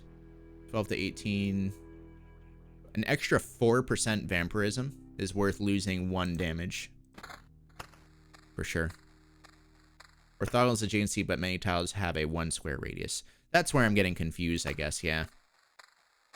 Like adjacent and having a 1 square radius are just different. You know where you go and make a fart sound called blowing raspberries? Of course. There we go. We finally got 2 treasuries. Let's see if this does anything. Probably won't. It sucks too, because if it doesn't, I won't be able to totally complete at least 1 treasury. But we need to try it for science. Oh, it won't even let me. Oh, no. That sucks. Got another grove. Let's get the one near the boss set up. The one near the boss is gonna go here, because it also overlaps with the blood path. Road lantern. Could pare down this spot. Yeah, this seems like it's really building up right here. So we'll pare that down. And we got another grove. Where do I want to aim this? Could do it near the skeletons. As I do it, yeah, if I do it here, I put the blood grove to the right and get all 3 skeleton tiles. I know, where the hell are the rocks, dude? I'm not getting any. I'm healing 8 per attack, which is incredible. There we go. Blood grove doing a lot of work there. Lose, nope. Anything that I lose a bunch of vampirism is just not worth. Finally getting our peak. Then let's put rocks. Let's get this treasury polished off. This Gobbo camp is gonna be really rough. Oh my god. It's horrible. Let's see what we got. Because we can equip things mid-battle. Oh my god, the godliest armor. 10% vampirism. And like double our current HP. We're up to 34% vampirism. Just phenomenal. 16% vampirism. Okay, that brings us up to 42% vampirism. Let's put this meadow out. I'm tempted to do these just to finish it off. We can definitely do this one, though. Cemetery. Bloodgrove is going to go here. I still like the idea of just having a straight line of cemetery. Of skeletons for us to fight. Again, there's nothing going on down here. Could, like, put it on that corner, I guess. Does vampirism increase damage or only transform percent damage you do in healing? The latter. I'm doing, like, no damage to the skeleton. You must have a high defense or something. I gotta get a new mic stand. This has been driving me totally up the walls. Off the walls. It's almost a bone zone. What do we got? Losing our vampirism? Nope. Oof. Skeletons are strong. Just pause the game. The whole, like, game pausing when you're mousing over things during battles, but not when you're out of battles, kind of bugs me a little bit. This is a big damage increase, but we lose, like, all of our vampirism. He does give us our regen back and evasion. I think I'll switch over. Especially because we could use a little bit of regen.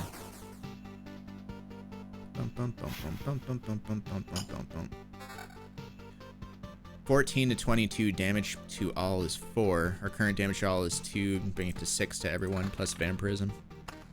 Really good.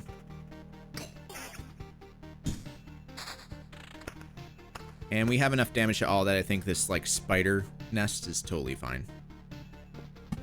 We should probably get another grove up. Oh, we're building a blood grove here and here. Where's our next blood grove gonna be? I guess adjacent to this corner where we want it.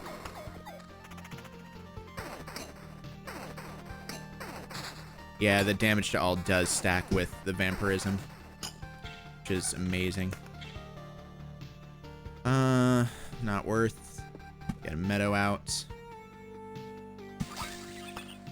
I feel like we've been losing card drops. Like, we just haven't been getting nearly as many card drops as I feel like we should be getting. So this is going to be a tough fight because of the rat wolf as well as the blood dude.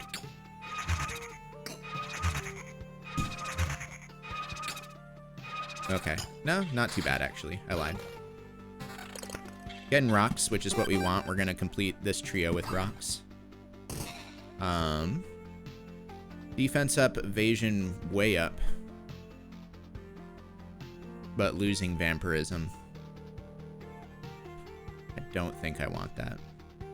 Defense up to 15, magic damage 2. And that is so much defense, though. I still don't think I want to sacrifice any more vampirism than I already have.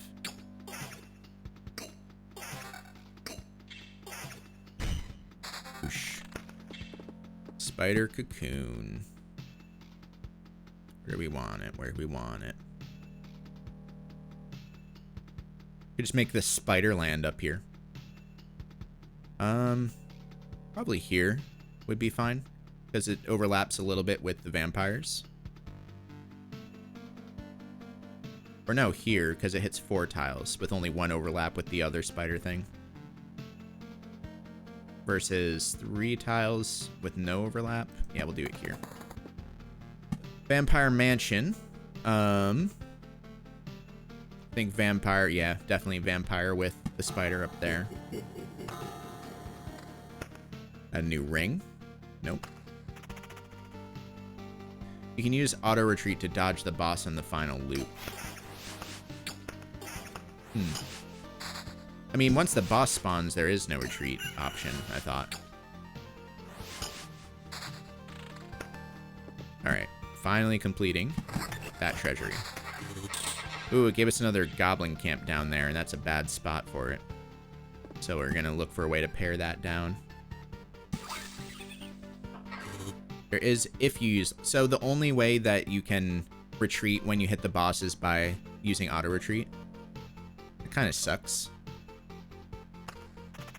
How do you turn on auto retreat?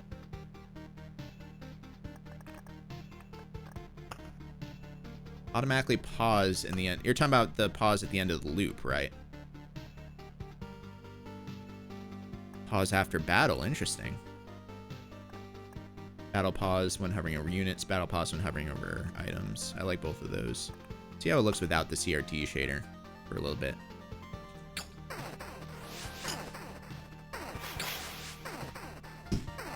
Hmm. 11 to 17. Some vampirism. 11 to 17 is not too big of a hit. We got another 8% vampirism. I think that's fine. Vampirism 16. Lose it for some counter. Nah. CRT shader is pretty nice. Yeah, I think it actually looks really good in this game. Let's fill out some of these mountains. The big HP bonuses. We're getting like 30 HP every time we do that. Road Lantern. We wanted to pare down this because of the Goblin Camp. I could even do an Oblivion on it. I don't think I need to yet, but I could. I think Oblivions are better saved for more desperation. Or to make more Hungry Groves, I guess. Still haven't figured out if Hungry Groves are even worth it or not.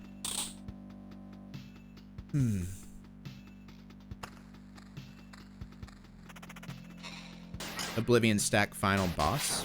Wait, what? Races. How you use the Oblivion on the final boss? Ooh, regen per sec. Losing more vamp. Oh, and no, because we went back up, so I'm fine going back down for a big bump like that, and keeping some regen and a whole bunch of counter. Can nuke the boss's buffs from the tiles he makes. Huh. I didn't realize the boss makes tiles.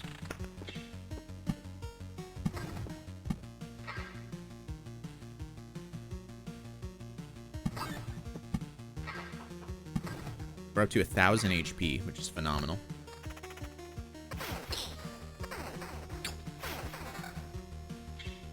Attack speed, nope. Not gonna give up that vampirism. We're getting pretty low on health. I might retreat in the next loop.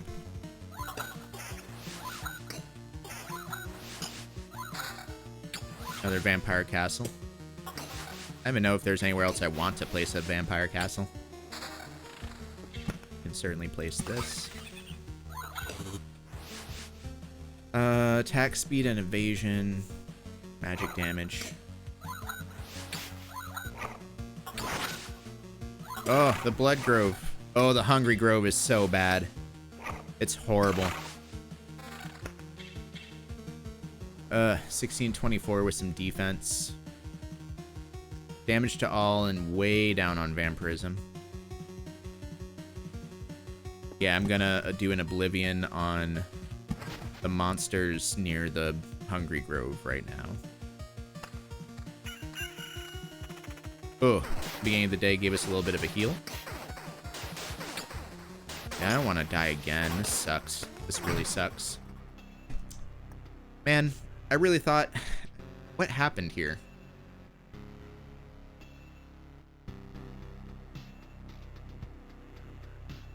I'm confused. Like, why I was, like, in great shape and then just, like, ate shit. Like, what went wrong? Maybe I need to stack more defense. I had 8 defense. It's not bad. 32% vampirism is really good. Annoying when Humble Bundle has 1 premium game and then 11 unpopular derivative, almost no name and poorly received small budget games. That's like every time. Yeah, I can't figure out what I was doing wrong there. Ugh. 30%.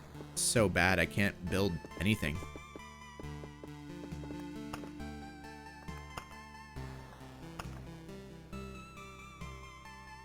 I've also, I don't know, I could be wrong, but I also feel like taking cards out doesn't mean you get more of the other cards. I could definitely be wrong on that. I could try the beacon. Say the defense itself was a bit low for that loop level. Yeah. Maybe I should focus on defense more. Let's do another run. We also got our mountain up really late, which sucks. Wait, did the auto pause stay on? I could pause an end of loop, yeah.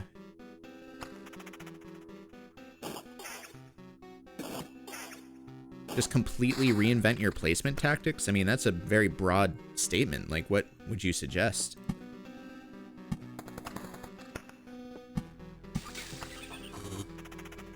I guess I should save the meadows for when I have treasuries or whatever. Alright. Damage to all.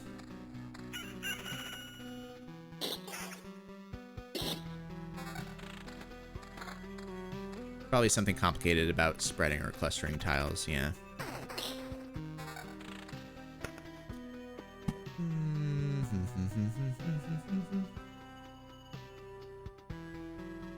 I feel like I should start saving the blood groves for these 5-tile nests. You know what I mean? Or even the corners. They do good on corners as well. This one right here. Be very good for a blood grove. And if I do it here, I can also get one over here and overlap with some more spiders.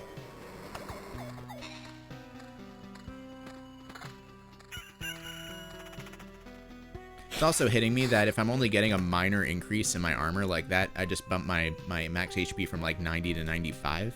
I might as well just leave it in the grid and get the resource for when it drops off. You know what I mean? Ugh. Very bad. Very mountain unfriendly spawn here. I could do it the 3x3 here. It's butted up against 2 walls. 3x3 here I think is the best bet. So, place that there and get our meadows on it. If you put 5 cemetery in a row, which is what I do because, like both you and I said, we're just placing randomly often it bad. Maybe. Ring. Yeah, take that. Vampirism. I might be putting too much stake in vampirism, I guess. Why did I not put treasury in a corner? What do you mean? I did. I mean, I still need to be able to put things around it. I can't just shove it all the way to the corner. Too much stake in vampirism. That was absolutely unintended.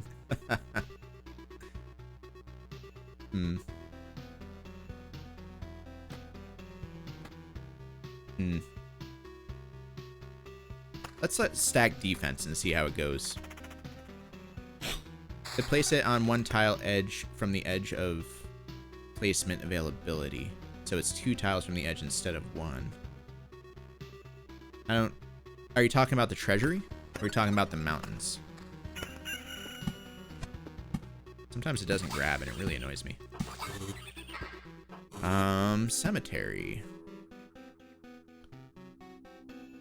Where do we put the cemetery?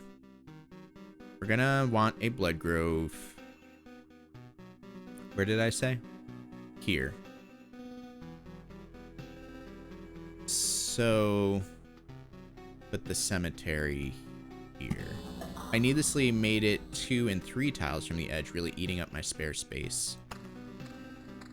I put it literally 1 tile from the edge. I'm confused. I could be wrong, I guess, but I didn't think I did that.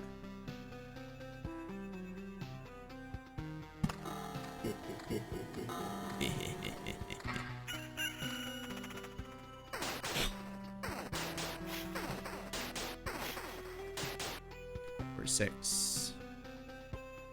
Vampirism.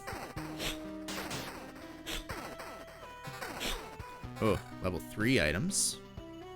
Damage to all and some vampirism. I like the damage to all, and it's just a higher level. That's a huge increase.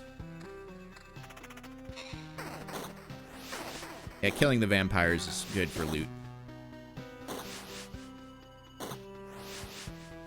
It's a mind trick, no worries about it, because I did a lot too. What's the mind trick? Finally getting rocks, Jesus Christ. So we said we were gonna put it here, right? Or no? No, we have a ton of space. I don't know why I thought I didn't have a lot of space. I guess here?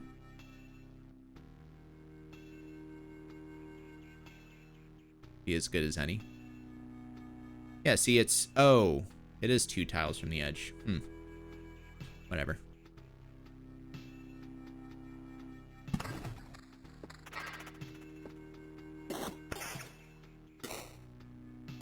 Wait, oh, we don't have a shield yet. Okay. So, it's gonna go here. Start building our mountains. Get a battlefield. Here, maybe? Yeah. Cemetery. Keep it going along where we're gonna place the blood grove. Yeah, that hungry grove was a big mistake. It does so much damage to you.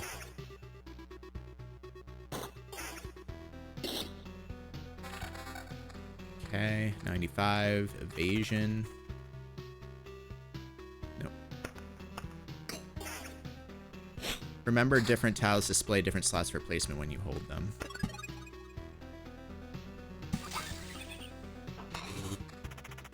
For a second, I didn't think I was going to get that treasure chest. Okay. And pause real quick.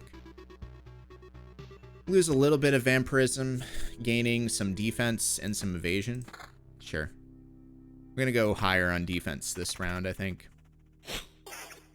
I mean, the more defense we have, the less we would need to heal, so it's kind of the same in a way. We just don't understand the balance between them yet. We don't understand if defense is more important or healing is more important. Because some games it's one, some games it's the other. I both like and hate the loot quality system. How so? Defense 3. Oof. Those skeletons, they hit. They absolutely hit. Can't wait to get my blood grove up. Level 4 ring. 6 defense. 2 magic damage. Take that. We're already at a higher defense than we were at the end of the previous run. Loot quality purely tells you if it has 1, 2, 3, or 4 stats.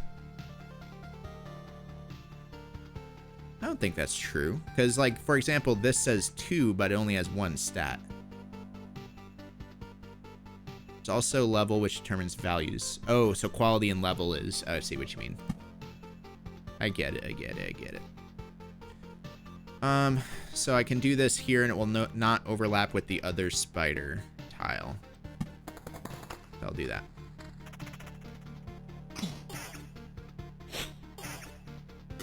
Do I not have any... I don't have any vampirism anymore.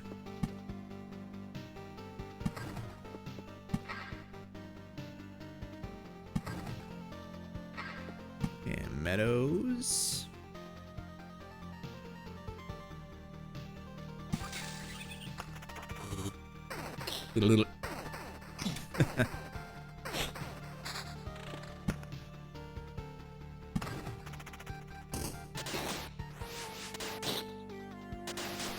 Yeah, the rat wolves combined with vampires is a pretty rough fight. Maybe I should avoid that in the future too. The thing is, you need to have the vampires on tiles where you're guaranteed to have enemies, or else they just don't spawn. But yeah, that took out like half my health.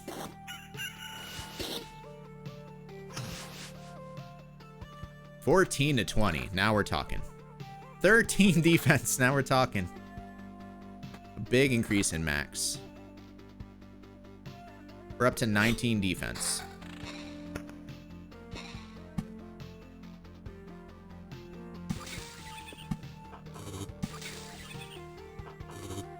Stats do not get split between more numbers. If you think that, it's an illusion. The more stats the gear of the same level has, the more it's divided. Albeit it has an overall better number.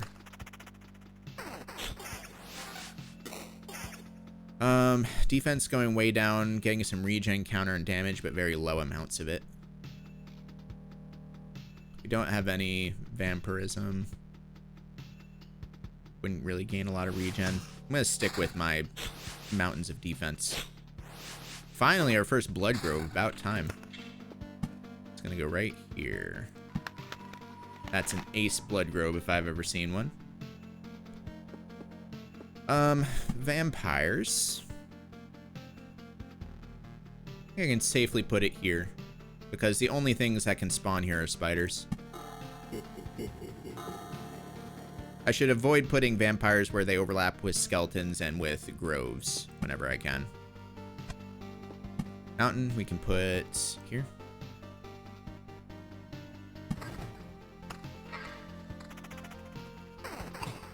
Let's see what we got. Damage to all, and 5 damage to all is a lot. It gives us some regen, but we lose 6 defense. And I think this run we're gonna try stacking defense.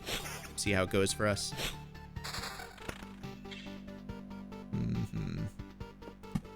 Rock. You always have to make a judgment call. Sometimes 4 stats are not as impressive as just 20% vampirism. Right, right. I agree with you there. I love vampirism.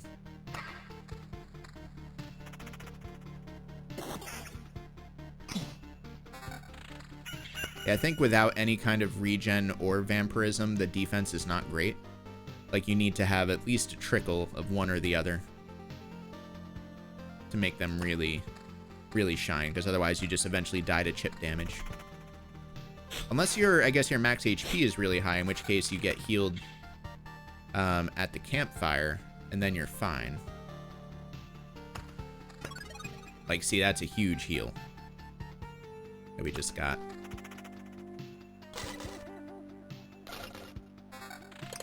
Alright, what we got? Down 1 on defense, but giving us regen. And no, it's actually an additional defense, because it gives us an extra 2 on top of the 12. So it's just... Wait, is this a flat out upgrade? Hang on. Yeah, it is. Cool. That's a very good loot. My mouth, bro. Don't make it weird. If you can suggest to me a way that would not be weird, I still won't do it, so don't bother. Magic damage 7. Losing 6 defense. I'm good. Going all defense this run. Road Lantern. Decreases the number of monsters on adjacent tiles. So we definitely want this to counteract the Goblin Camp, or to go here and just kind of lessen those numbers a little bit. I think I like it better on the Goblin Camp. Hang on.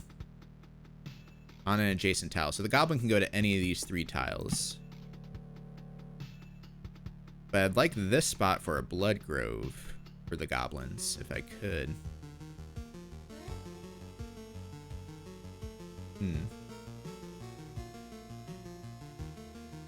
So if that's the case, I guess it is better up here. Right here. And we'll get the Blood Grove for the Goblins ready. And we're going to put it up here. Wait, no. We want the Blood Grove here, so we're going to put the Wasteland here. Or no, not the Wasteland, the Grove. Wolves can move to an adjacent tile. So that minimizes the chance of wolves and goblins overlapping. I'm probably overthinking it, but...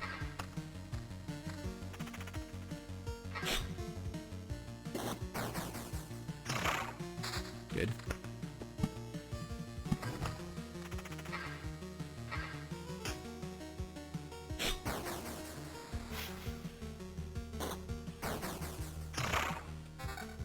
Very good. Oh, and attack speed. Love it.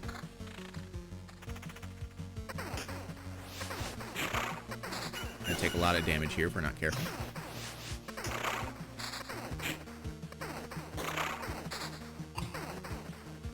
The Blood Grove.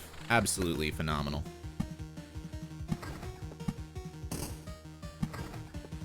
And boom.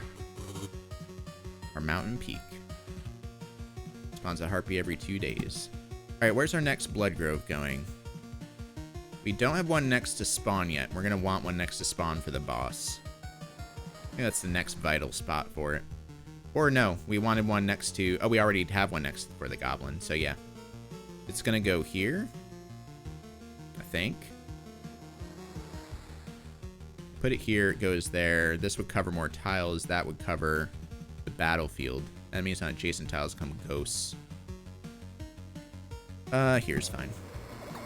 Doesn't matter as long as it's covering the whatchamacallit. See, here's what I was talking about. I definitely... Oh, so because this comes 2 from the edge, you might as well put it in the very edge of its available tiles. That's why I was confused. Because you told me that I should have put this against the wall, and I was like, why would I do that? And it's because it doesn't let you put it all the way against the wall. Right. I think I get it now.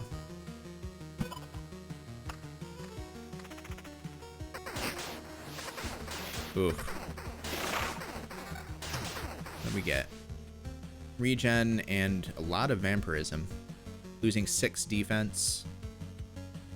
I think our damage is enough now that we do want a little bit more healing. Even if we lost some defense from it.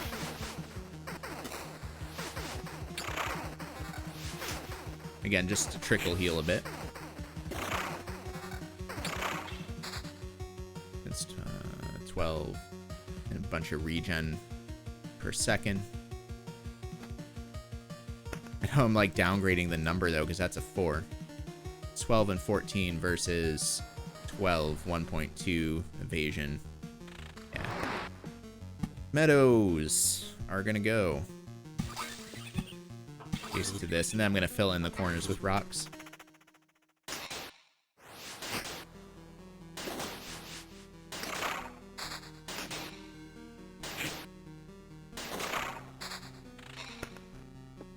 Blood Grove is gonna go here. Mountains.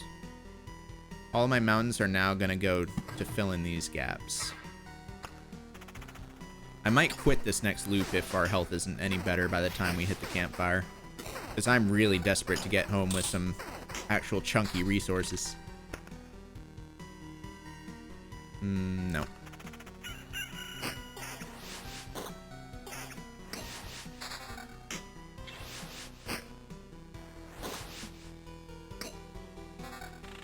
Okay.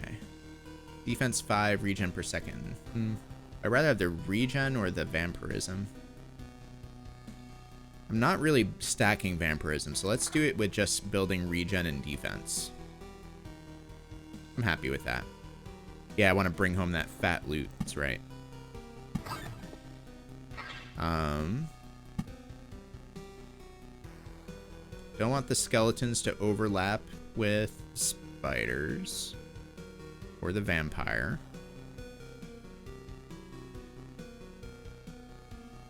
There's going to be a blood grove here, so this is a safe spot for this. Spider. But just find once again, a pretty safe spot. This overlaps with nothing. We'll put that there.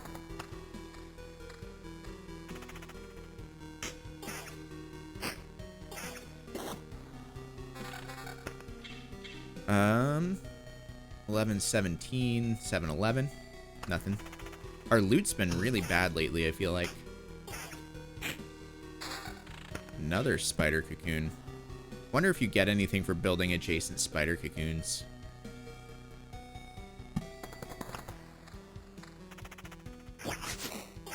Rough battle.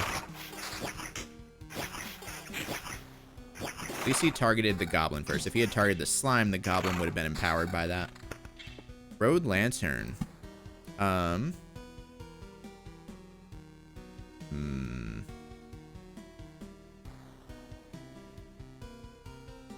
think here, because of vampires and whatever the fuck, werewolves. Rock.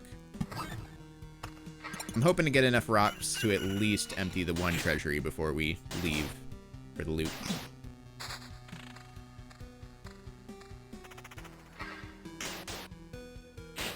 Boom, boom, boom, boom. Boom, boom, boom, boom. What do we get? Attack speed plus 20%. We don't have any vampirism, but man, that's really strong. You lose a lot of defense. I actually don't think I'm gonna, because right now I'm kind of running a defense run. Question, do we abandon this loop? We're at 2/3 health, which is probably where we were last time when we ended up beefing it. But there aren't any really scary tiles. At the same time, we've just had horrible luck, and I really want to take home my resources for once. Let's do it. It's more important that we build some of the meta stuff, because then it's just going to make the core game easier. Another success. It's actually my first success. You returned and we still remember you. Unbelievable. Yeah, it's good to be back, but I'd hardly call it a success. My old memories of the world are gone. The path is empty again, and there's only darkness everywhere I look. Interesting. So technically you remember that there are things you have forgotten. Should find a way to use that. Let's talk about something more positive. Managed to tidy this place up. It's time for the next step. What do you have in mind? Expanding the camp. We have all sorts of craftsmen, from cooks to the alchemists, but they all need a place to work. Can't use the materials from around here. You turn away for a second from a branch or a stone you've just found, and it's gone. Afraid you can only solve this problem. The materials that survived your trip always look suitable for building. These are just stones and splinters. How can you build something with them? Curious, huh? I noticed it when with the fire you've made. The things you obtain somehow infect everything, similar with stability. Hey there, Doodle Goop. How's it going?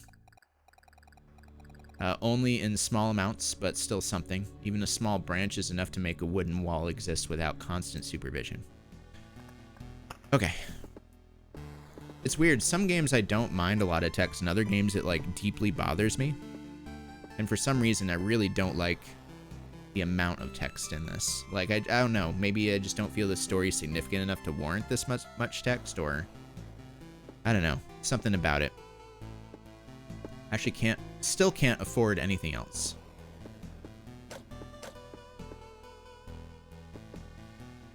Where are those icons? You see those icons on the bottom of the text screen when I mouse over these? What do those do? If I get this, I unlock a new class. I would love that. Unlocks a village card.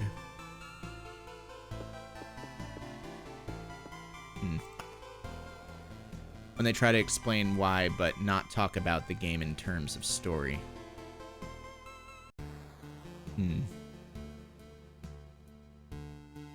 They're just like, it just seems like there's a smidgen more dialogue than there needs to be. Like, they can communicate the same thoughts in like 2 text boxes as opposed to 6. Like when you had like the text with the harpies, it was like this big moral debate. I don't know. It just feels like it could have been less. Like, I don't know why the harpy example stood out to me, but I remember going through that conversation just thinking like, God damn, I get it. I get it. I don't know. Class doesn't have any particular benefits or disadvantages. Has the highest durability compared to other classes. 2% damage for each second of the fight.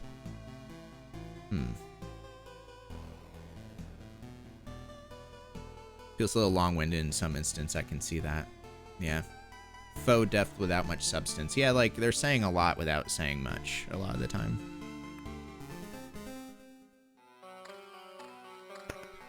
Alright, here we go again. I'm really annoyed that I didn't have enough resources to actually build something either.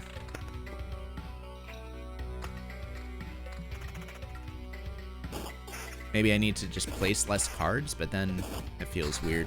I don't know. So the best Bloodgrove spot is definitely this right here. So that means I need to put it here, here, or here. I don't think it matters too much which one.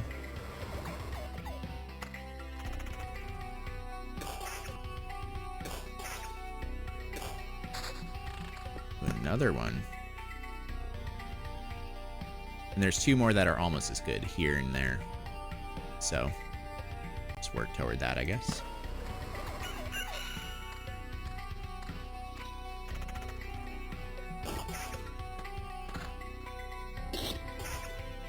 So increasing my defense to 4 made it so that instead of taking 3 damage, I was only taking 1 from the slime. Alright. This looks very mountain friendly. I think it's going to be a 3x3 here, or here.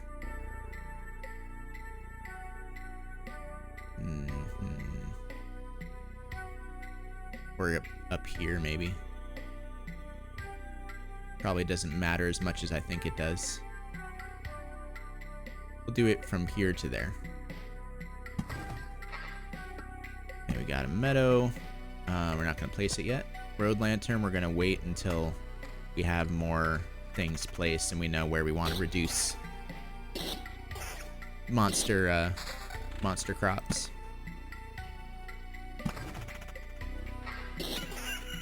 Verbose versus terse. I mean, terse has a negative association with it, though. Drinking some coffee. Damage to all. Mountains.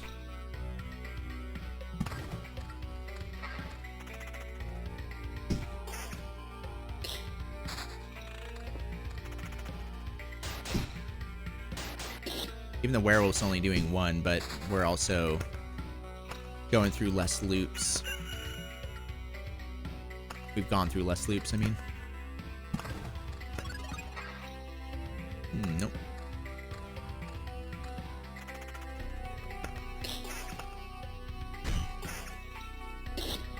It must not do too much damage. At least we're getting a lot of rocks early. I like that a lot.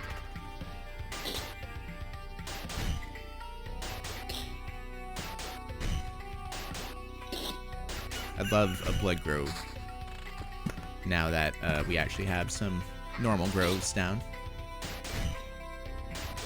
Tend to be terse in my writings. I always came up short on length requirements since I try to be efficient with word usage. I feel like length requirements are just too harsh. Like, I see why they're necessary as a teacher. Well, you're not just, like, turning in a sentence. But...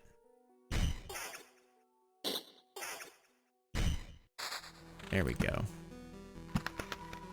Spider cocoon.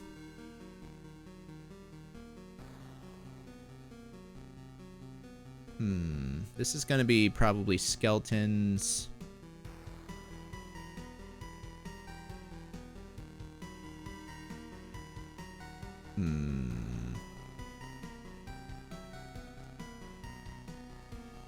Just thinking about overlaps, the way I want to do it. Because I can do skeletons and, whatchamacallit? Vampires, I guess. Get a big skeleton row here. Kill him quick with the Blood Grove.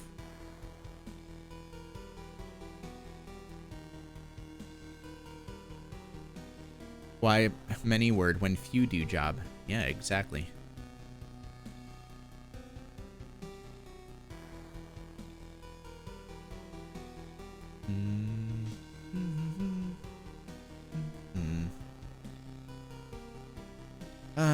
Okay.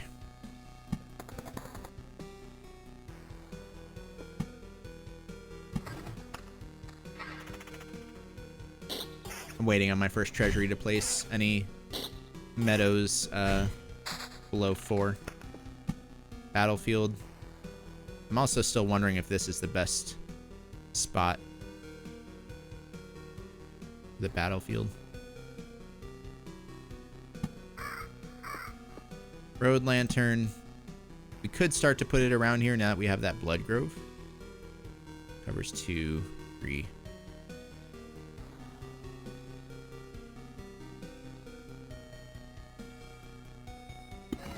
Like this.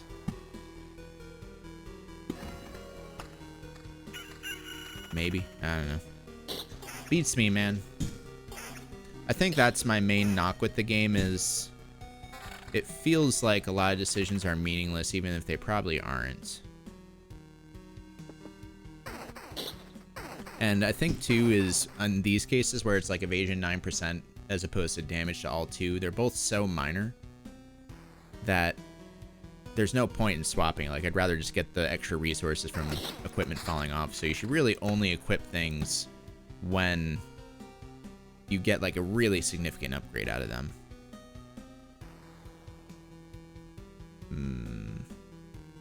Let's see what's gonna spawn here. Right now, nothing's gonna spawn there.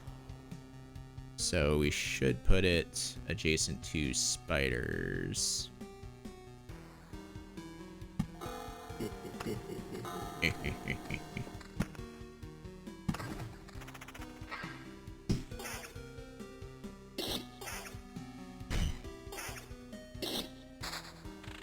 All right, there we go.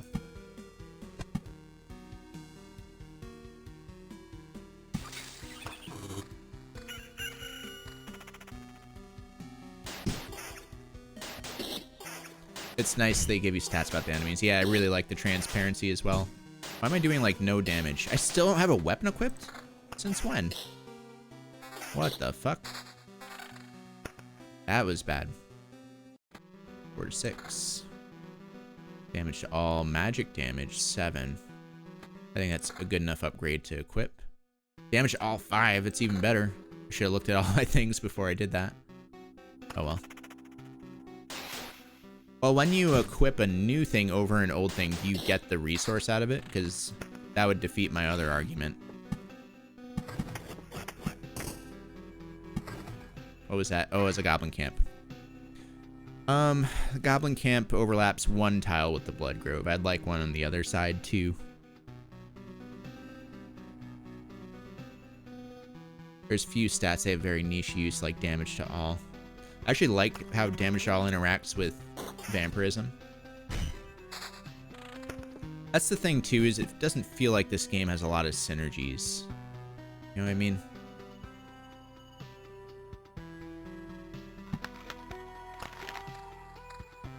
Might change later.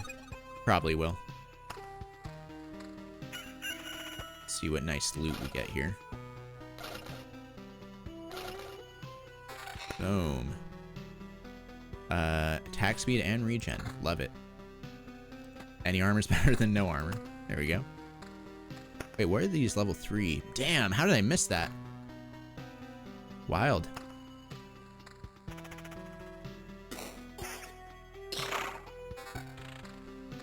Defense 7. Nope.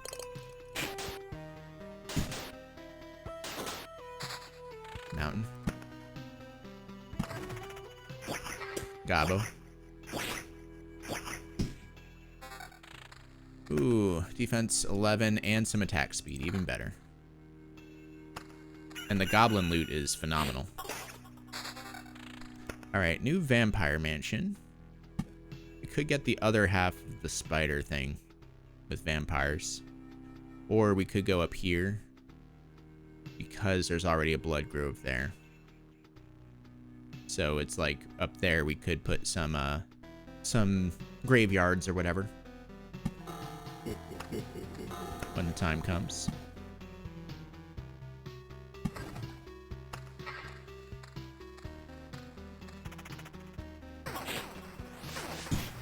See, like here, damage all is very good if I had some vampirism. Almost there with the mountain. Yeah, I really need a blood grove there. Attack speed, regen, and vampirism. I like that more than damage to all. We're up to plus 24% attack speed, which is massive.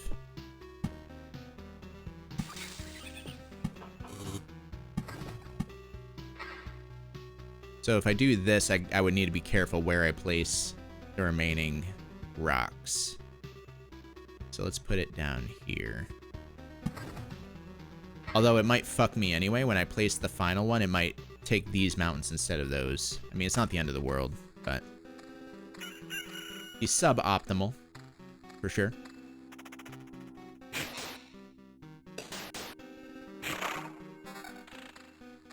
Damage all 7. Rather have the heals. Bum, bum, bum, bum. That's a lot of stuff. Where do I want him?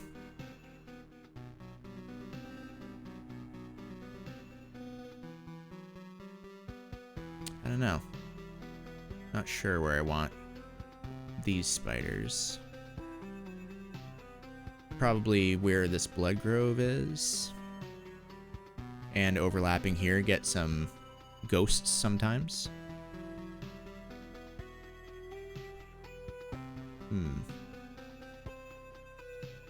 Adjacent tile. I gotta remember that diagonal is not adjacent in this game. I keep thinking it is, but it's not. So this is the better spot. Alright, gotta heal. Place another meadow.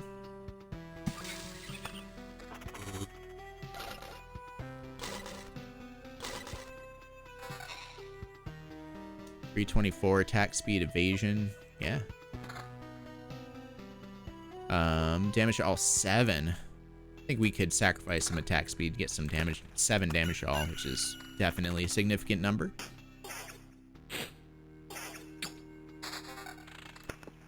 Ooh, another battlefield. I don't know if I want to make a bloody road or whatever. Do I want to make a bloody road? I don't know. I'm not sure if I do. Forgetting its cardinal directions for adjacency, yeah. Adjacent tiles can become ghosts. If I do this here, it won't make a blood thing, right? Oh my god, it did. It made both of them a blood thing. Oh no. I don't understand how that works. Okay, whatever. That's cool.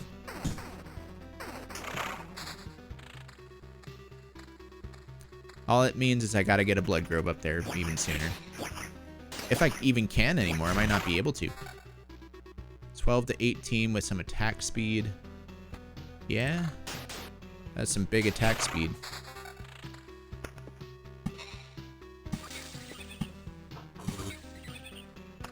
Where are my treasuries, man? Not getting any treasuries. I've stopped getting rocks entirely, too. Ah, man. An extra 4 defense, losing all my damage for all. Nah. 19 to 29. Just to make Vampirism pop even harder. Oh, that guy's super enraged now.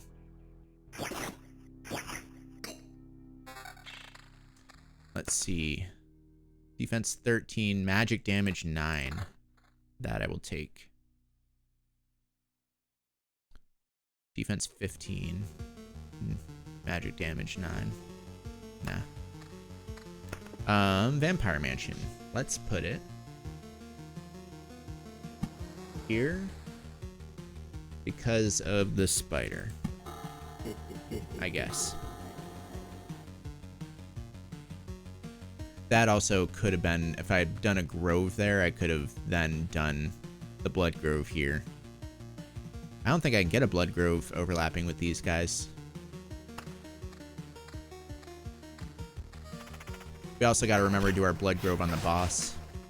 We're hitting for a ton of damage. I guess because the magic damage might do extra.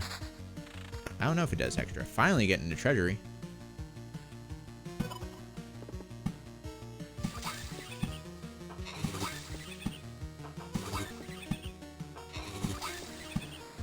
All the placement bonuses. And finally getting our cemetery too, which we're going to put down here. The rat wolves can move to an adjacent tile. So the wolf could move over to the cemetery if I put this here.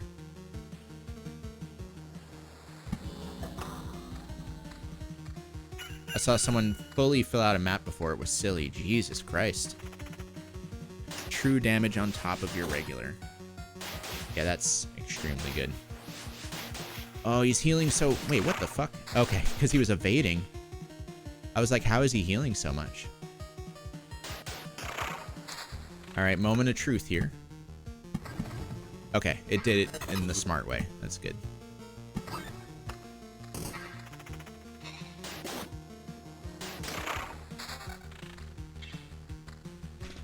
I also just realized, like, for the first time in forever, I don't have my phone on me. Like, it's just been sitting across the room, out of view. It feels really weird. I'm gonna check it real quick. I just get so paranoid that, like, either work is gonna call or, I don't know, my family, you know how it is. I don't need to explain myself. I'm just gonna take a short break. Gotta use the restroom as well. So I'll be back in a couple minutes. Be right back. Oh shit, I just realized I was muted. I was talking like the last 2 minutes. I was just saying that. I was petting my cat and how he was a bad cat this morning because he woke up at like 8:30 and just meowed his ass off for like an hour straight. He was just bored, but I wasn't awake yet. Wasn't ready to wake up yet. So I kind of pet him, go back to sleep a little bit, then he'd get bored, start meowing again. Yep. But now he's a purr machine. I could hold him up to the mic. I don't think... he'd probably stop purring, though, because he hates being picked up. He'll put up with it. He doesn't bite or scratch or anything, but... otherwise, he just hates it. I just realized my voice sounds kind of bassy today. Wonder why that is. I don't even think anyone's even noticed, probably. It's probably just my imagination. I'm just going to look at my mixer real quick. Mic. Test 1, 2, 3. That might be a little bit better. I don't know. Shit. It's fine. It's fine. I'll just put up with it. I think that's one of the... my voice went a little high-pitched. Really? Like a voice crack? That's one of the big newbie mistakes with mic mixes, is a lot of people, when they're doing a mix, they try to go for like that radio voice where it sounds like this, like where it's super, super bassy. And I just like hate that. Also, doing what I just did undid my the fine tunings I had on different frequencies. Test 1, 2, 3. Testing, talking, testing, talking. Test, test, test, test, test. 1, 2, 3, 1, 2, 3, 1, 2, 3. Alright, that should be pretty good right there. I'll keep it. Decrease in quality with the radio voice. Oh yeah, for sure. They just go like super bassy because that's what they hear on the radio. Do do do do do do do do do do do. Can you sound like transatlantic broadcasts? Let me see. Kind of like this. Except no reverb. I guess reverb kind of ruins that effect. Where it sounds like I'm just talking on the radio. I got a 4-9er over sector 3.25 quadrant 6. Okay, and then we just hit the loop right when I unpaused. 14% vampirism for a minor hit and damage. I will absolutely take that. I remember getting that. We are not leaving this loop. We still have max HP. Bum bum bum bum bum bum bum bum bum bum bum bum bum bum bum bum.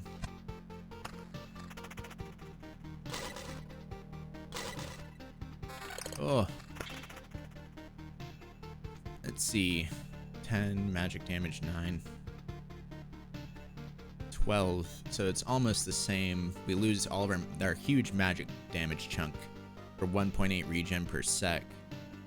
So at the BRB text up, thank you. Appreciate that.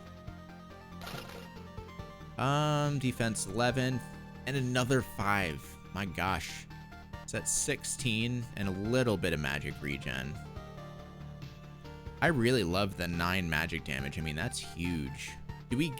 I assume magic damage does not proc vampirism though.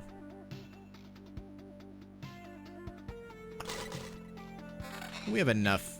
I think again, having just a trickle of regen is really all you need once you get tons of defense and damage.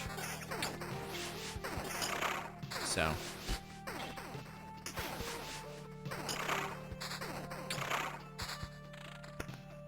Cemetery, where we build our first one. It was down here. So we'll continue to build along those lines.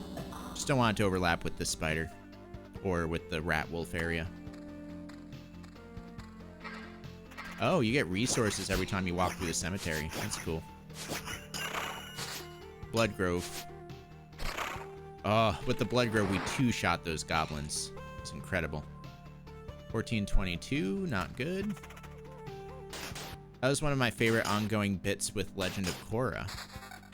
I still haven't watched it yet. Sooner or later. I think I'm going to finish WandaVision in the next day or so. Because WandaVision Season 1 is done, right? I think it's only 8 episodes. Ooh, another 7 magic damage and 10% counter. That's a ton of magic damage. That's 15 magic damage. What do we lose? We lose our little bit of trickle of regen as well as vampirism and attack speed. Yeah, I don't think it's worth it. We will put our spider thing somewhere. This only goes on adjacent. So really these, yeah, because I was thinking of spider cocoons like as if they would go diagonal and they don't. So the only way to really use them is to, like here would be a decent spot because it would hit 2 Bloodgrove spots, right? Nice, 69-month resub. Oh my goodness, Toxic. We're gonna get VIP for that one. Hang on. I don't think I've ever made someone in my chat a VIP before. Hold up. I can't do it because chat is like too zoomed in. It doesn't show the thing. Permits, timeout, mod. How do I VIP you? It's like too... God damn it. Hang on. Chat messages. I can't find the goddamn VIP button. It's like when I do the pop-up, it scrolls off the bottom of the screen, so I can't actually see all the options available. I have a feeling that's where VIP is. So, in other words, you need to spam chat so that it scrolls far enough for me to see the option. Don't even know if it does anything. Yeah, I don't know either, to be honest. Ooh, what was that? You see that? This flashed. I thought it flashed, at least. Oh, it was the Goblin Camp. Another Goblin Camp built up. That's actually a pretty good one, because there's already a Blood Grove there. But it being with a vampire definitely worries me. Harpy fight. Not too bad. Evasion instead of vampirism. No, thank you. No, thank you.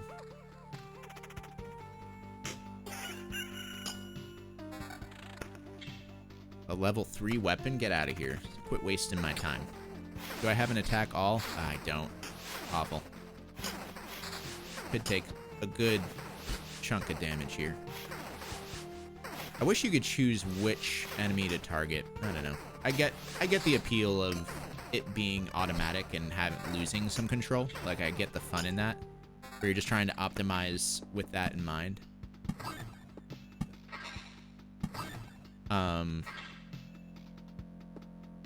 See, we can definitely place the ones above 4.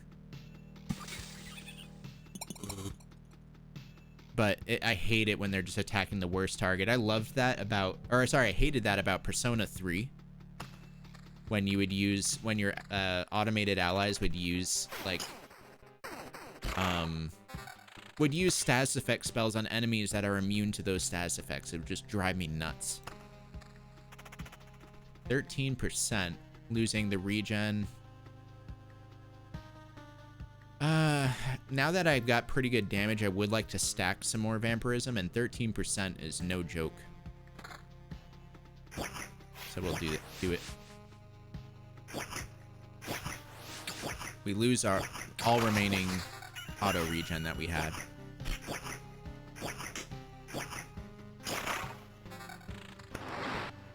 I don't know if it does anything. I think it's just an informational badge. Oh, yeah, no. It doesn't do much at all, I don't think. I think it makes it so that you're auto-permitted for, like, posting links and stuff. I still don't see the button for it, though. Huh. Yeah, it beats me. Yeah, you can just spam without getting timed out.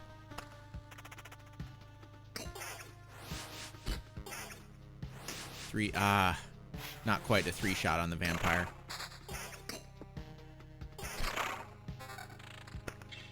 Hmm, 540. That is real good.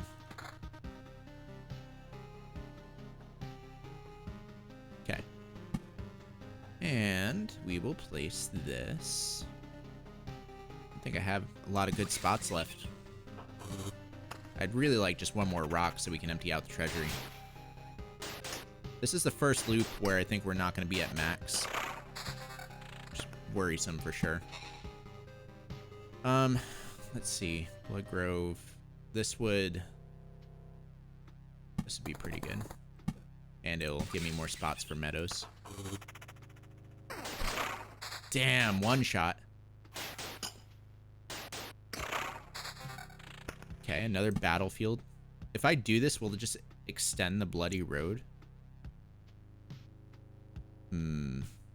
Kind of tempted to try. Let's see. Enemies on adjacent tiles can become ghosts. I'm interested in adjacent tiles. So if I put this here.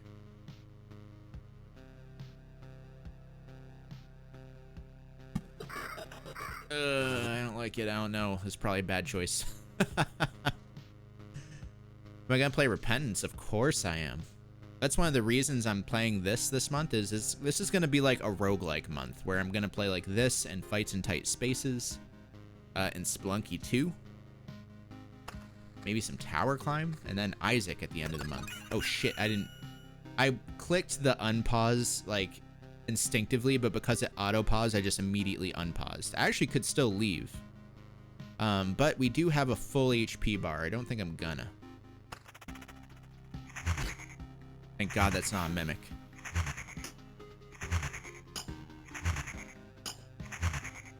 God, this enemy. Liquid, what does that mean?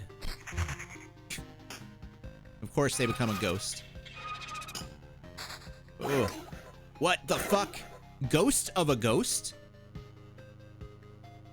Undead swarm has a soul. Ghost of a ghost. I guess because of the adjacency with 2 battlefields, maybe. Huh.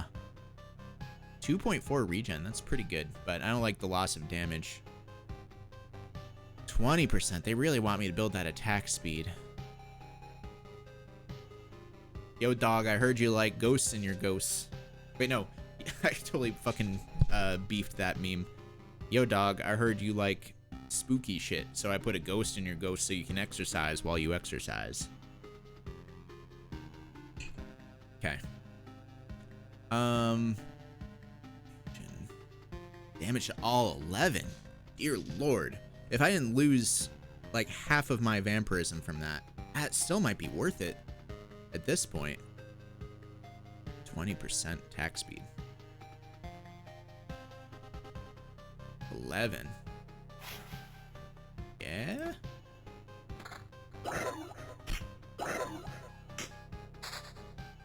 Another one.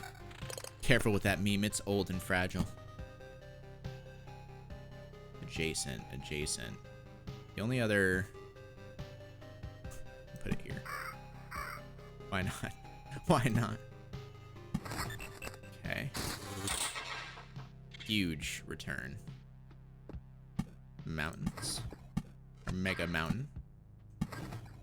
Pretty much complete. Vampires. Can make this spider always a vampire. I think it's a safe bet.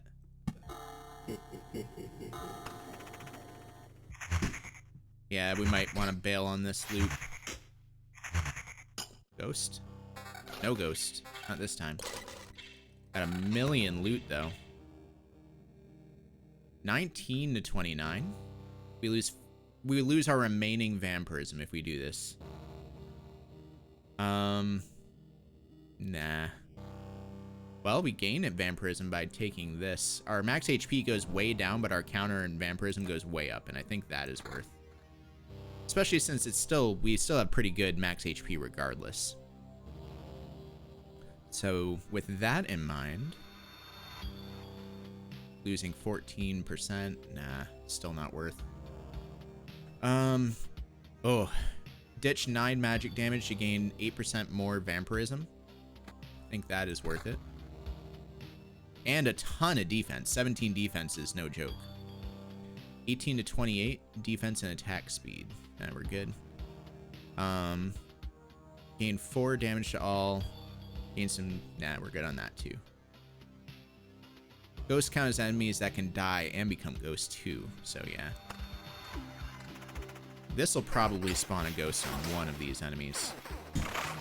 Damn, we're healing a lot. Damn, man.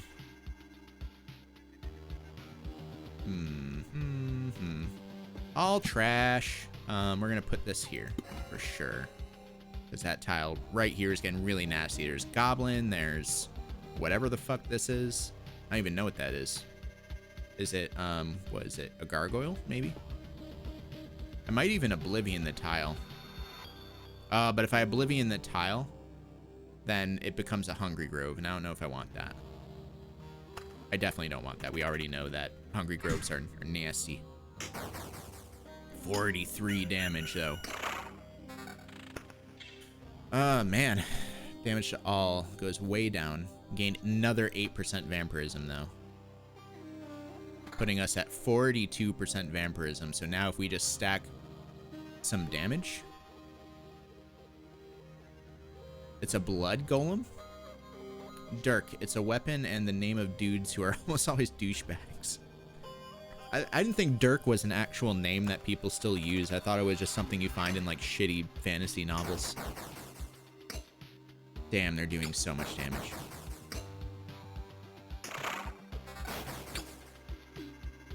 Yeah, I don't think we're outscaling the damage from enemies anymore.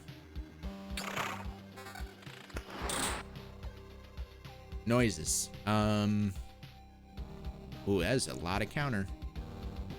18%. We'd lose 8% vampirism, which isn't horrible. We still have a lot of vampirism, but way more countering, which means more healing, if you ask me. So 25% counter, 34% vampirism. I think that's worth it.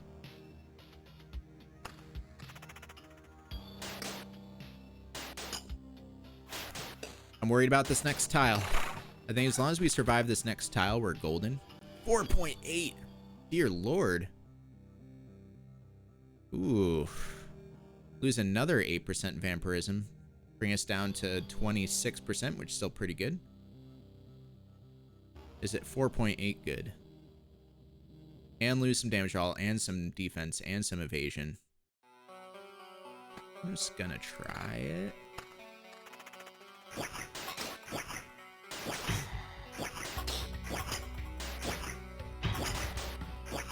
Ugh, what a tile. I should have just Oblivioned. Please kill anything. Jesus Christ, this is horrible. I should have Oblivioned it. Can I still? No, I can't. Fucking hell. Dude, these have been the most discouraging loop hero runs. So I can't quite figure out what I'm doing wrong. Like, at the beginning of this loop, I had a ton of HP.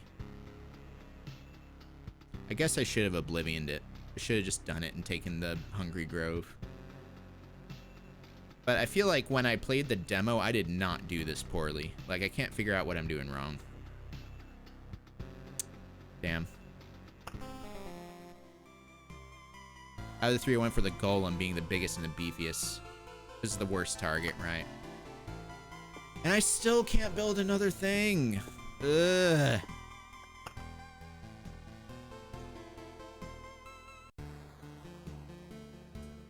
Should we switch to fights in tight spaces? What do you guys think? Are we good on Loop Hero for now?